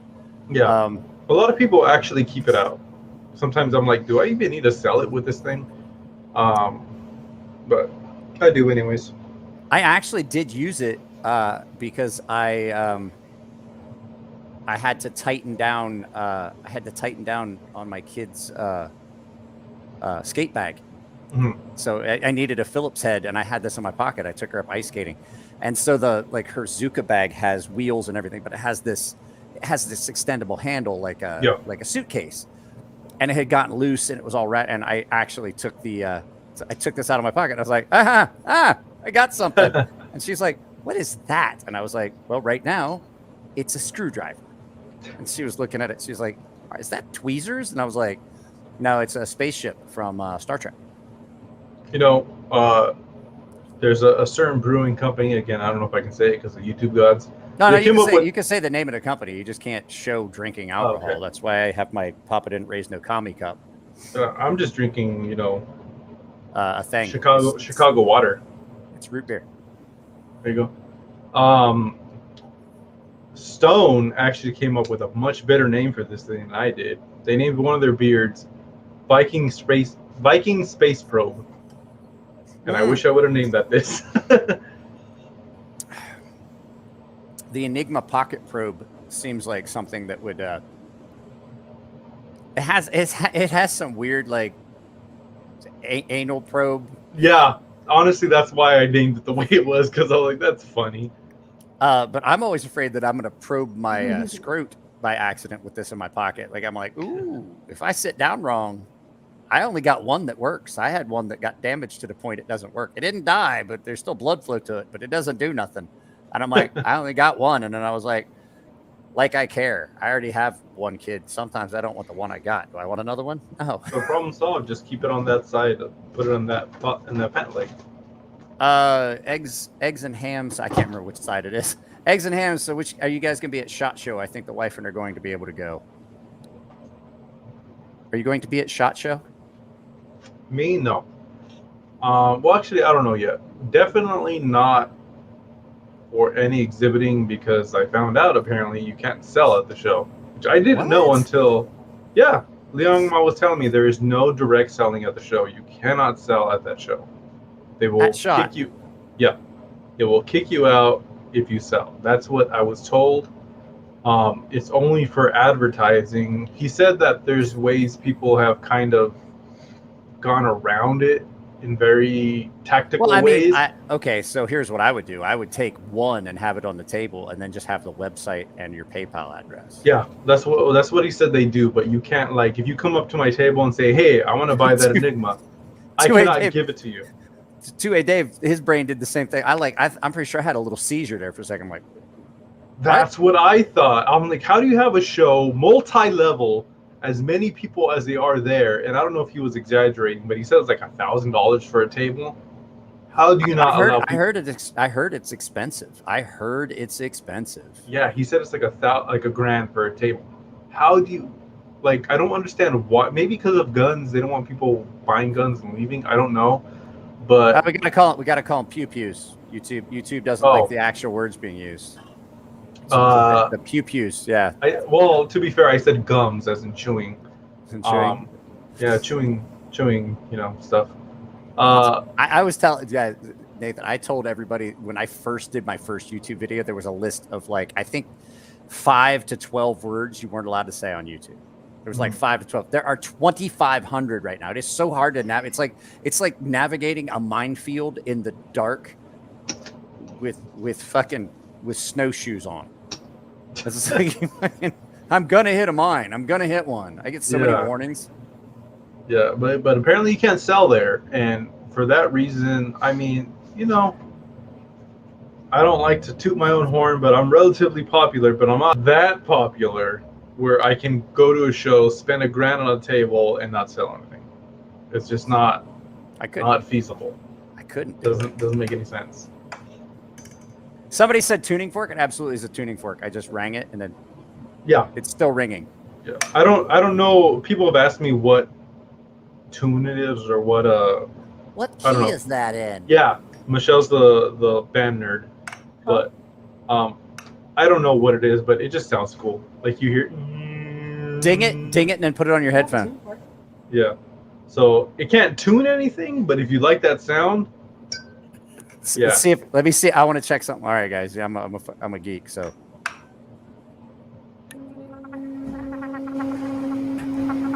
can hear it. Everybody's like, "What's that? What's that buzzing noise?" Yeah. I think I have a tumor. Yeah, it's fun. I mean, there's a lot of little things that people have used this thing for, even just to have fun with, just smacking the tines and just. I never thought, like, I'd seen pry bars before, but the pry bars before I saw this one, the pry bars I'd seen, they were like really like, I don't know what you want to call it. They just weren't good. They weren't good. But you're not. There's a lot of style over function. Yeah. And my whole purpose is function. Like, I don't know how it fits in your hand, but you know, as any maker, you design for your own hand. Like, as a pry bar, it fits just great. It feels like a bottle opener in my hand, which like I've already used it as a bottle opener. This straight cut, this curve right here, this curve at the end is all made because my fingers fit in all those spots. So when you hold it, it should feel natural in your hand. I mean, you have much bigger hands than I do, but that's the way it is. Significantly larger. Every time I shake hands with Nathan, I'm like, where's the rest of your hand? Like, why are your hands so skinny? Like same thing with my carabiner. Like, no matter what part you're using, there should be a comfortable way for you to hold it. And Stacy, the website. What is your website? Michelle, put up the website. RatBastard.com. Michelle, have Michelle type in the website. Like right in the comments if she's there. She's on it. She's on it. On it. This, but with .com at the end.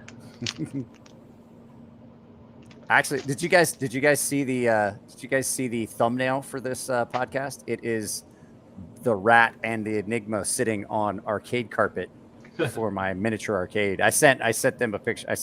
Showed him a video of my miniature arcade. My charge machine showed up, which looks like a change machine. It's actually pretty cool. It's a lot. I'm having a lot of fun with that little miniature arcade thing. Cool. It is cool. I want to see you try to play Marvel vs. Capcom on that small machine. They have a Street Fighter cabinet, but the problem is like they only make one cabinet and then they don't make it again. So if you didn't get it, you got to try and find it on the secondary market. And the last time I looked, I was like, I don't want to pay that much.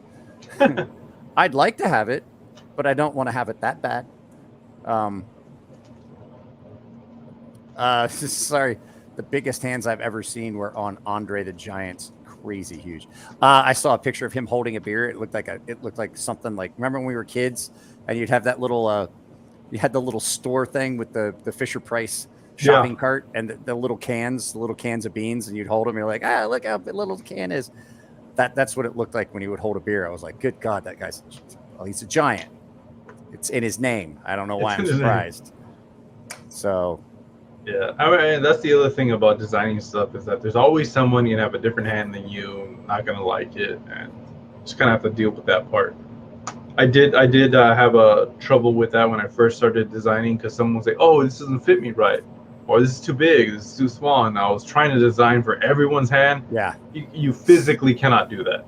It's well, impossible. you reach a point where you have to just say, like, somebody's like, "Well, I don't like it." Well, that's good for you. Yeah, that I've gotten to that point a while ago, and it was a struggle to get there because when you're starting, you want to please everybody, you want everyone to like what you got. Yeah. But at some point, it's like, dude, I got my hand. That's what I'm doing when I'm prototyping. I made it. I made it for me.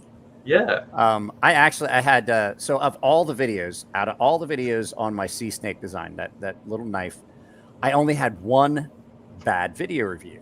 And I'm like, as a designer, I can accept that there's going to be people that did not like my design, but I'm curious as to why. So I watched the video, and I watched the entire video, and I was like, he never really kind of lays out why he didn't like the knife. He's just like, I think it's stupid. And I was like, but why do you think? Like, there was no justification, and that's when I realized I was like, oh, you're just a dick. Yeah, when EDC first started taking off, like the whole bottle opener, pry bar, all that crap. I mean, there's still some people who like hate on pry bars because, they're used to Home Depot pry bars, these huge metal pry bars for doing things, and they don't get the point of these things. But there's a few like spoof pages, I guess you want to call them, who were like just hate on everything EDC, and it's like, yeah, you don't get it, but you don't have to. If you don't, like the saying goes, if you don't get it, it's not for you. Yeah. Like it's not for you. If you don't understand it, it's not for you. Okay, I have an entire subreddit dedicated to people that do not like me. Like, not that they don't like what I do, not that they don't like my videos, not that they don't like my knives. They just don't like me, and I'm like, I can deal with that, you know. I don't know what know kind why of person I anybody am. would like you. I see. Here's the thing. I'm one of those guys. Either you like me or you can't fucking stand me. There is no like really happy medium with me. Either you really like me or you really don't. There's like no middle ground. Like, I kind of like the Mike. RB team loves you. Mine looks worse. Yeah. Or this, whatever, however it goes. I don't know what that is. It's like, I don't know, like little hearts. This. It's supposed to look like a little heart.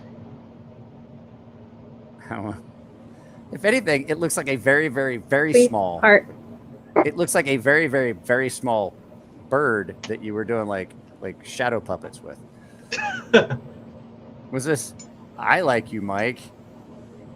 I just don't really like fixed blades. But you don't like anything. I don't like your Grimsmo. I don't like fixed blades. I don't like this. I don't like that. I do not like green eggs and ham. I do not like them at all, Sam. I will not eat them in a house. I will not eat them with a mouse. Yeah, you don't have to like what people do in order to like them. That's true. That's true. Morally, that's a different story. But, you know, as far as designing and all that you don't have to like what they do. What is this? I seldom have use for one. Okay, so here's the thing. I said that I really never had a use for a pry bar. I never really had a use for a flashlight. All I ever carried was a knife. I didn't need a flashlight. I didn't need a pin. Mm-hmm. Now I have a flashlight. I'm like lost if I don't have my flashlight in my pocket. Yeah. I use my flashlight almost as much as I use my knife. And now I have the pry bar, and I have found myself like, I've used the pry bar, and I'm like, oh yeah, oh, I needed this earlier. I was leveling up the dishwasher, and I was trying to get one foot lined up, and I was like, oh, use this, and I jammed this up under to level it out, so I could crank one end down to get it level, and then I could just crank the other foot down. I was like, that's one of the things I've used this for already since I was like. Right. I mean, it comes to the whole saying, have the right tool for the right job. It's like there's so many things in your daily life that you'll find substitutes, or you'll figure out a way how to do something. But when you have like a little piece of metal that can do so many things, you'll figure out really quick that you can use that instead of having to jimmy rig something or MacGyver something. And it's just useful. Like, I mean, you're not going to pry open freaking car doors with this thing. You're not going to do anything that most people... You could try. Maybe you could try. You tell me you're not going to, and I'm like, I'll give it a shot. Yeah, but you're not going to do things that when you hear pry bar, things that come in your head when you hear pry bar, you're not into the whole EDC thing. You're not going to do that with this. But I'm trying to see if it has enough tension to hang it like that. You could wear it as jewelry. But there's so many things that you do, or depending on who you are. Again, if you don't see the reason, there's a good chance that it's not for you. But there's a lot of things in everyday life that you could do that you could benefit from having this. Like the whole reason why I designed this, and the reason why it's called the studio, is because I work at a movie studio. And even though I'm a site supervisor, every once in a while, almost every day, I do some laborious stuff, and it involves having to pull something apart or create some space so I can slide in some placards or some very rudimentary things, and this just makes it easier. I can Beard of the Weirdo is like, is it tweezers? Yes. He came in late. It is definitely tweezers. It's a pry bar tweezers. It's got a couple hex. There's one hex here and then one up here. Tweezers, bottle opener, pry bar. It's got a little false edge here that you use for opening blister packaging. I've opened a couple things with it. You can. Somebody said opening bacon. You can. I opened some plastic. You know the plastic bubble wrap envelopes that stuff comes in from Amazon. I didn't have a knife in my pocket. I was wearing a onesie. Currently, I am still wearing a onesie, and I open it up with this, and I'm like, it actually does work really well. Because you had told me a long time ago that that's not on your packaging, laying out that that's what that wedge area is for. I mean, like it for basic everyday needs, it's kind of like you think you need something sharper than you actually do. And like, for example, got this box. Where's my Enigma? I don't know what I did with it. I lost it. A mystery. This is a beautiful example. Inside an Enigma. Oh. That's what you should call it. Like, if you come up with any new ones, you should call them like other versions, like the Enigma, the mystery, the riddle. Yeah, well, I'll use this. I'll use the studio. For example, box, cardboard. Oops. I mean, it cuts right through it. Yeah. Like, that's open. And it again, it's just studio, just that little edge. They're all open.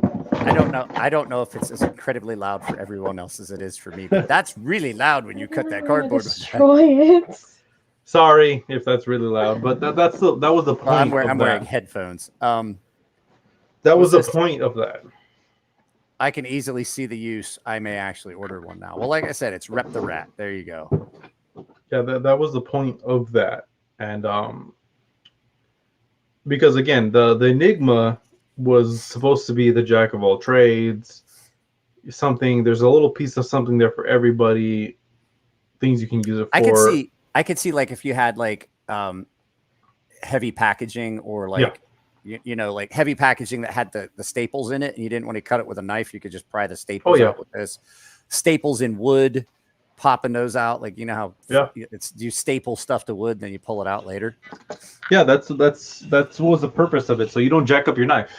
Yeah, I mean, the people who don't like pry bars tend to, joke about that. Well, I just use my knife. Well, when you break your tip, have fun with that. That's what she said. Like exactly right now. What she said. If you had your knife and you dropped it right now, you might have a broken tip. But God, that sounds painful. No, that's one of those things. Like seeing somebody like prying or removing staples with a pocket knife. That's one of those things that just makes my skin crawl. I'm like, good God, stop that. Or using it as a screwdriver. I'm like, please go find the right tool. Why can't you just find the right tool? But no, like I was saying, like now I've carried this a couple days, and I actually I just took a little piece of cardboard, like corrugated cardboard, and I tore it open and cut it off, and then I like left it sealed, and I stuck it in my pocket because it is a little pokey. Yeah, that's why we used to carry these. The slips. Oh. We used to carry little slips, but now again, EDC Specialties, they've taken their own. They've taken their. I basically let them do it because there's no point of me having them and them having them. So if you need a slip for it, you can get them from them, and if it's perfectly fine in there, and if you open it, eggs and ham. Oh yeah. Sorry. Then you can just pull it out. Yeah. So Eggs and Ham asks, how's the retention for the bit driver? So you have the little spring ball in there. There's actually a hole for it to sit in, and so if you put it in, I always have a problem with it. If you put it in, it sits in there like perfectly. Like it does not come out. You have to like pop it. You have to like pop it out. Yeah. With your thumb. I mean, you have to smack it pretty hard for it to move. I haven't been able to get mine. I was testing that. So when I shot the video, I was trying to see if I could pop it out, and it was hurting my hand. I was like, I don't think it's going to come out.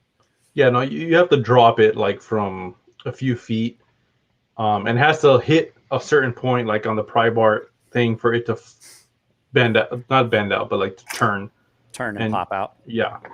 Well, like I said, and then you like if you want something else, there's like this is another little tool that is really fancy. Like I said, with the door knocker.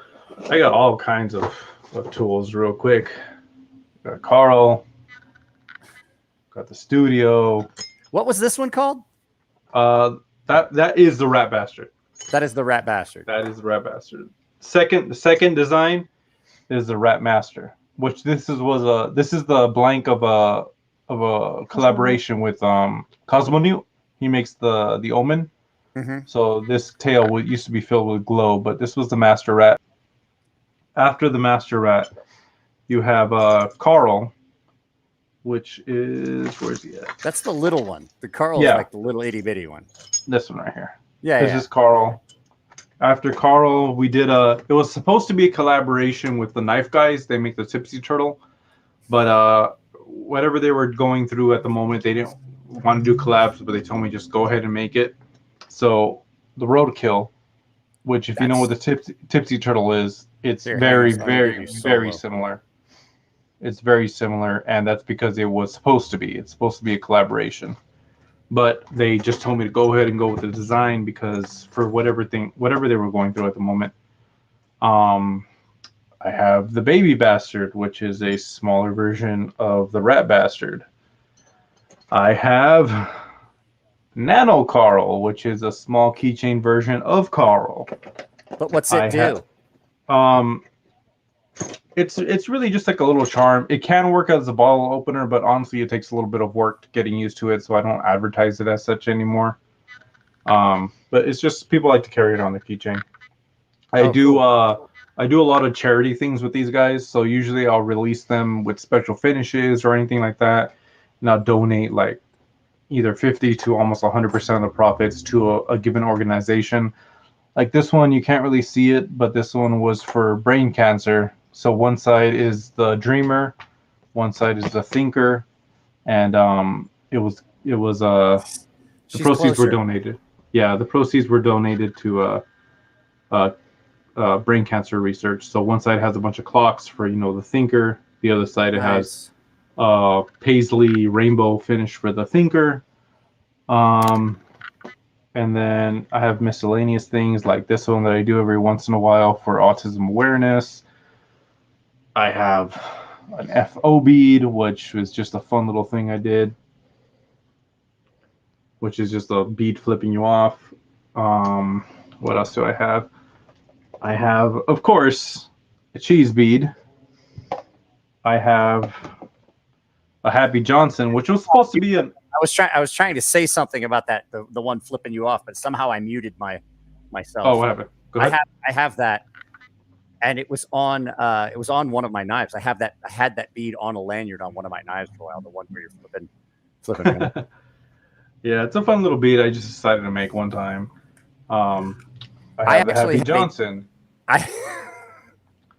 I was going to say, so I knew that there was going to be the sperm looking this stuff coming out. I have a picture somewhere of 2018 Blade Show. You guys had the really small glitter. Yeah, it was tiny little glitter shaped like sperm, and Michelle was just walking up to people going glitter, and they were shaped like sperm. And by the end of the show, it was everywhere. Like it was just all over the carpet. People were walking around. It was on their clothes.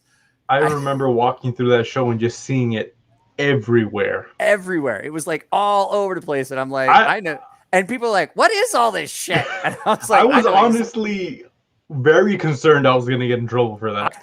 I was concerned you were going to get in trouble. I was like, man, I hope they don't get kicked out. My backpack's over there at their table.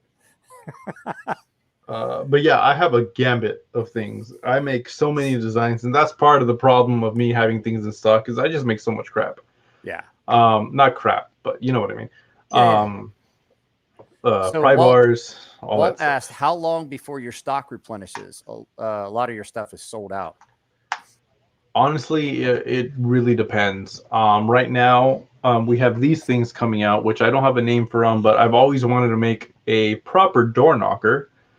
So I have this thing, which is I was looking at design is basically based off of a Ouija board planchette. I'm not gonna completely claim awesome designing of it. Obviously there's my own little twist on it, but that's coming up next. We're gonna make them out of brass. They're gonna be CNC'd. Bro, you have like your own little Vanna White. Like you show something and then she brings it up to the camera and shows it. I'm like, that's pretty cool. I need a professional hand model at my house. You have Nico.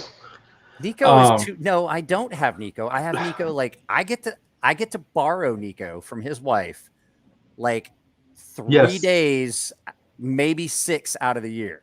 You have a garage that's big enough for him. Just house him in there. I got a cardboard. I got a storage area under the steps in my house here that's big enough for him. Like it's like a dollhouse thing. It's perfect. He can just walk in. Like, well, I'm pretty sure you said it before, but Eggs and Ham was at the show, right? Yeah. Yeah. So Eggs and Ham, yes, they did. If you were there at the time, I was the guy walking up to people saying, "With great power comes great responsibility. Do whatever you want with this." And I shook their hand and I left glitter in their hand.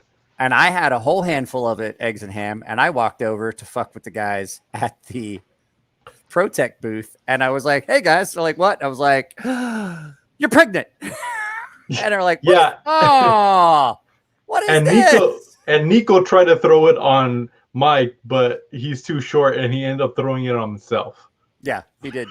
And then I threw it on the guys at ProTech, and as I was walking out, I realized one of the guys like was kind of sweaty, and he had sperms. He had one of those sperm. I was like, so it was all over their counter and stuff, but he had one on his forehead, and I was like, I'm not going to tell him. The glitter at Blade Show West was custom made by Michelle, and it's the Happy Johnson shape. It's not just generic glitter. Yeah. Eggs and Ham says he remembers seeing the onesies. Mojo said, "How'd you settle on a Wrote It theme thing?" We kind of talked about that. Like the first thing you designed was a rat. Was the Carl, right? Was this? No, the RatBastard. It just, I was trying to come up with design, and it just ended up looking like this. I'm not gonna lie. This is probably like the best knuck I've ever had. Like this, if I was going to hit something with this, it does not feel like I would break my freaking hand. I've heard that so many times, and I do want to come up with like a limited re-release because people say they love the way this feels. I would just like say put the head down further, put this back further here, so that way that's not in the way, because for my hands that sits right there. But then again, like you said, you can't please everyone. Yeah, I can't please Mr. Giant Hands. Sure, I don't have normal size hands. But yeah, I mean, I did have rats as pets before. Great animals, by the way. But that honestly had no influence on that. It's just, for some reason, it just kind of worked out that way. It was just kind of a cool design, and you were able to. Yeah. I mean, you in all honesty, there's a lot of stuff crammed in this. So there's 3 different size wrenches, a bottle opener, and a door knocker, if that's what you want to call it. Or if you want to say a tavern knocker for when you're ready for beer, clank on the table. Or if somebody at the bar is being an idiot, it's a night tool. I wanted to, before we run out of time, and I know that there's like still 26 people here, I wanted to make sure that I put it out. So we've talked about his stuff the entire time. The Blade Show West exclusives, if you did not pick one up, this is number 1 of 60, are available on Artisan's website, but there are not many. They sold most of them up at the show. And if you saw it, Nathan, there was a lot of people walking around. So I had mine, and it was like, "Where's everybody getting those?" I was like, "Well, over at Artisan." It was like, "What is it?" And I showed it to the guy, and he's like, "Oh, that's pretty cool." I was like, "Yeah, I designed it." He was like, "Oh, that's your design?" He's like, "That's really nice." And one of the cooler things was we went to Tactical Knife Company, and the guy, I had mine around my neck, and the guy was like, "Man, I got my wife a knife that looks really similar to that." And I was like, "Did it look just like this?" And he goes, "Yeah, it's the exact same knife, except it's not the black and green. It's not my card. It's G10. I was like, "Yeah, I designed it." He was like, "Well, how about that?" And I was like, "Well, I like your knives. You like my knives? Pretty cool. Let's have a conversation and get it on film." But yeah, these are available right now on Artisan's website. They actually are, I feel bad because I was told the price that I was supposed to sell them at, and the price that they're selling them at on the website is the price that was at the show. And I had told people, I was like, "This is what I got. I got to sell them at retail." And so now the people paid me $40 more than they are on the website. So if you bought one from me, I apologize. I would have done it that way if they had told me they were going to do it on the website that way. But at any rate, there's still some of them out there. And I have number 1 is mine. And I have number 2 that I'm doing as a giveaway. And now, depending on what, actually, no. When I hit 100 paying members, I'm giving away the number 2, one of these hats, and 2 free sharpenings. Oh, no, 2 free shirts. I'm going to do 2 free shirts from my merch store. So that's the plan when we hit 100 paying members. So we're at 55 now, I think, with eggs and ham. So you said 59? 55. 55. So Michelle, make 45 new accounts. Subscribe to Michael. Okay, money, please. you have to pay for each one of them. Like that's the whole point, is to get the channel to get money. But yeah, they did a really good job on this. So these ones were the S35 VN and Black Micarta. The gold, those are really nice. The gold hardware. This is like I didn't expect to try and make a more expensive version of that knife, because that's not what it was intended to be. But right now I have I have 2 of the prototypes. I have the black one, and I have number 2. I got like 6 of these at my house right now. And you can have one of these once they're available. Like a comic book kitchen knife. Hey man, this thing is comfortable in my small little hands. It's paper. Well, that's true. How's the stonefish, by the way? Well, like, is it still available? The stonefish is still available in a couple places, but I just that's a really nice knife. Yeah. Well, I just pitched the dagger version of that called the Mukade. So stonefish, you have a thing with rats. I have a thing with venomous creatures. New York rats are pretty venomous. This is the sea snake. It has, as a matter of fact, I have the custom prototype of its. Actually, this has been around longer. So this is the Habu. So sea snakes off the coast of Okinawa, venomous. If you're in southern Japan, where I was stationed, they have what's called the Habu, which is a venomous snake. They're in people's gardens and stuff. So this is the Habu. I have the stonefish, which is a venomous fish, not poisonous because it actually envenomates you. It's like a sting, or it's not a bite, but it's a sting.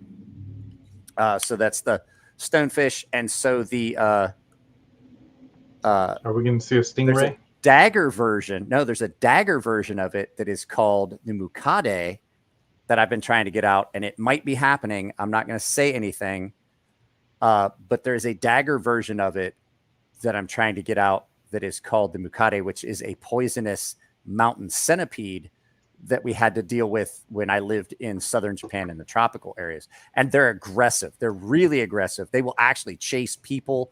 They'll bite you. They put children in the hospital real regularly. They like to hide and shit. I had one in my hat. My neighbor, the Japanese dude next door to me in Japan, his grandson got bit by one and he was in the hospital for like a week. Like his hand swelled up. He had all kinds of necrotic flesh. So both of those names, Stacy, both of those names have been taken. There's a lot of names out there that have been taken. And so I've found, because I was in Japan for a long time and I speak Japanese, my wife's Japanese. So I found different names that were but you can't use the blue ring because there's actually a knife called the blue ring. And there's a knife called the platypus, because I do know that they are venomous. There's a knife called the platypus by QSP. So the stonefish used to be called the hornet, and Best Tech gave me a cease and desist. They told me I needed to change the name of it. We literally note case animal. You've heard of it. Taz Devil, mental. Yeah, but they're not venomous. They don't envenomate you. I mean, to be fair, Mike, you could probably name a knife called Tasmania and just like blanket the whole thing. It's just so much fun. Guys, I love that knife. I love that knife. You're going to get to see this knife twice next week. I think Monday is the unboxing and first impressions of the Reat Exo, and then I did a Fast 5, and it is in it. I did a Fast 5 unique knives, and this is in it. I like your blade shape more than Nico's got. I do too. Nico has the double action. There's a Gila monster. There's so many. There's a redback, funnel web. There are so many knives out there that have been taken. I've tried to find other names for things. I was going to go with irtakanji, which is the extremely poisonous Australian. It's not, I don't think it even qualifies as a jellyfish. It's smaller. Guys, I looked all those names, everything you guys are putting. You can give me all those names you want. If it's a snake and it's not like habu or any of the Japanese names for those snakes, it's been taken. And a lot of times. That's like, a good thing about rats. Like taipan, the taipan, cold steel's got one, the brown snake, red belly, black snake. There's so many of those that are, but the fugu, okay, here we go. I'm going to give you a little lesson. The fugu is not venomous. It's poisonous. If you bite it and you get sick, it's poisonous. If it bites you and you get sick, it's venomous, not poisonous. That's a poisonous fish, not a venomous fish. Stonefish actually has little spikes and stingers that will envenomate you and get you sick. So, okay, so we've been 2 hours. Usually I like to end on story time. I got to hear, what's the craziest thing you've ever seen while you were doing construction, doing framing? So the craziest thing that happened while I was doing framing was when I first started, and I neglected to pay attention to the fact that I was taking apart a roof that someone was standing on one of the beams of. And I smacked the last freaking rafter and dislodged it from, the frame of the house. And down comes the rafter and the beam with the guy the person above. On the person on top of it. Luckily, he stuck his arms out like crazy and held onto the remaining rafters. But yeah, that was the craziest thing the stupidest thing and the craziest thing that I've ever seen on a construction site. I mean, of course, countless injuries. I mean, I almost lost my pinky before. Someone almost lost their leg. But I guess that sticks in my head because I caused it, and it was something so stupid. You should be able to see the guy up there, but I was so new. So just trying to prove myself as a worker, I completely neglected the fact that he was up there, smacked that rafter, dislodged it, and he came down. And that was I think it was a 3-story, and we had cleared the rest of it, so that would have been a 3-story drop. Ooh, that's actually, I felt the equivalent of a 3-story drop. That's how I broke my neck when I was a lot younger. It's one of the first bad injuries I ever really had. So I was going to tell you a story. So we used to go to I was stationed in southern Japan, a little area called Sasebo, and we would go to northern Japan, well, not northern Japan, middle of Japan, at the Tokyo area in Yokosuka for training availability. And that's where everybody got to go to schools. The ship would pull in, and basically it was a chance for everybody to go to schools. It was like downtime, and you got to go like twice a year for all this schooling. It was called training availability. So that's where, like, if you had guys that had to have specific quals, that's where they got requalled. I went to a school up there for gauge calibration, like calibrating pressure gauges and thermometers and stuff like that. Because in our job on the ship, we had hydraulic systems, we had pneumatics, we actually had thermometers that we had to keep in calibration throughout the year on the ship, because the ship's magazines where you held ordnance and explosives had to stay within a specific temperature range. And then you had pressure gauges for the sprinkler systems and pressure gauges for your hydraulics and pneumatics. So at any rate, but we would go up there, and a lot of times you'd be there for a 1-week school, and then there'd be another group of people that would go to a 1-week school. So basically you had the next week where you could just basically do anything you wanted. Like if you weren't in school, basically you would get up in the morning and you would clean the ship and you would go out, and the day was yours. And then you just had your duty day. And so I used to hang out with a lot of the guys that were way higher in rank than me, like my supervisors and stuff like that. So I was out with this guy. This guy Pops. He was my boss. I was out with the ship's dock. I was out with OS1 Hoops, and this guy that wound up being Stroop, BM1 Stroop. He wound up being a senior chief, master chief by the time he retired. And so we're all out, we're drinking. It's like 2:00 in the morning. We're like, we got to go back to the ship because we still have to get up in the morning. And we're sitting at this restaurant, and Stroop had been smoking a cigar. And we're like, yep, we got to go. And Stroop was like, cool, let's get out of here. Can I get another beer? And we're like, bro, we got to get out of here. Now, at this bar we were at, like, they had car seats as furniture, like old Jeep seats and shit. It was just like a hole in the wall shithole bar. And Stroop's like, yeah, I got those you. are the best. Yeah, it's like, yeah, we got you. And he goes, can I get another beer? And we're like, Stroop, we just said we're leaving like right now. We already paid the tab. He goes, I got you. I just need another beer. And he was like, for what? And he's like, I got to put out my seat. He had dropped his cigar and he caught this, and the seat was like really starting to go. He had dropped a cigar on the seat. And you know how car interior, that foam, like it started like I don't know whether he dropped the entire cigar. And he's like, I needed to put the seat out. The guy's handing him a beer and he's pouring the beer on his seat, putting the seat out. And it had like it had already like cratered out. Like he was like, yeah, I got you. And he's really calm. He's not letting anyone know my chair's on fucking fire. And I was like, God, these are the guys that I hung out with. Like these guys were my supervisors. Yeah. These are the guys that were supposed to keep me out of trouble. So, well, guys, it's been 2 hours and we didn't really talk about much of anything, which is a common thing on this podcast. So I appreciate you coming in because, like I said, I had someone else. We're not getting into. I had somebody else that was coming on. They had a kind of a family emergency, so I appreciate you being able to jump in because I didn't even ask you about this till what, Wednesday? Yeah, I think so. Yeah, I didn't even get a chance to talk to you about it till Wednesday, so I apologize for the short fusedness. But guys, after show, I don't know. Do you guys want to have an after show? I suppose my daughter's staying up late because my daughter's her birthday is tomorrow. We'll do an after show, but not for very long, like maybe an hour. So feel free, Nathan, if you want to stick around for the after show. We'll just sit around and bullshit. Yeah, for sure. So yeah, we'll probably do an after show. I'll have to send you a new link. Okay. So yeah, I'll do an after show. I got to go to the bathroom, and I might. I know what I'll do to make you guys happy. I'm gonna hit some of that devil lettuce. We'll get some of that jazz cabbage going. That'll make it fun. Little Timmy had one devil lettuce and he ended up in a field naked and dead. I woke up in an alley with a needle hanging out of my arm, and all I had was one devil lettuce. God. So, all right, guys. Like I said, if you're listening to this on Apple Podcast, you're gonna miss the whole onesie thing. My onesie's not that over the top, but Nathan's definitely is.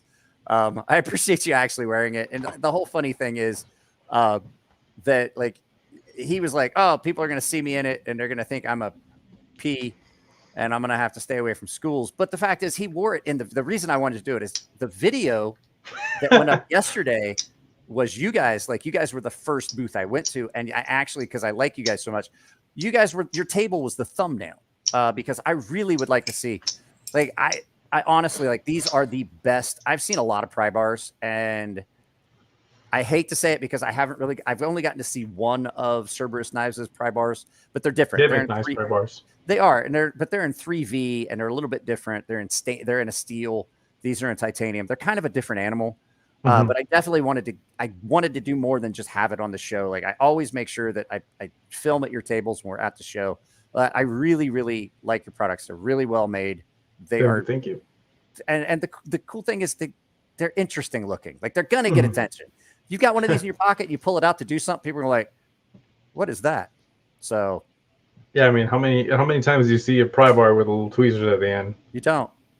Yeah, you don't, and it's not. I don't know why I can't get it to ring now, but you gotta take the bit out. If it's see, there you go. So, all right, guys. Like I said, there will be a link to the video in the description of the podcast on Apple Podcasts. As soon as I can figure out how Spotify wants me to upload, like they want me to use a different set of software. And I got news for you. I paid for the software. I'm not switching software just because of Spotify. Like, there you go. So, guys, that's it. I'm out. I love you all. We'll see you. Nathan, don't go anywhere yet. We're going to say goodbye to everybody, and then we'll figure out how we're going to do the after show. Okay. So, yeah, guys, I love you all. But get out. Bye. EDC.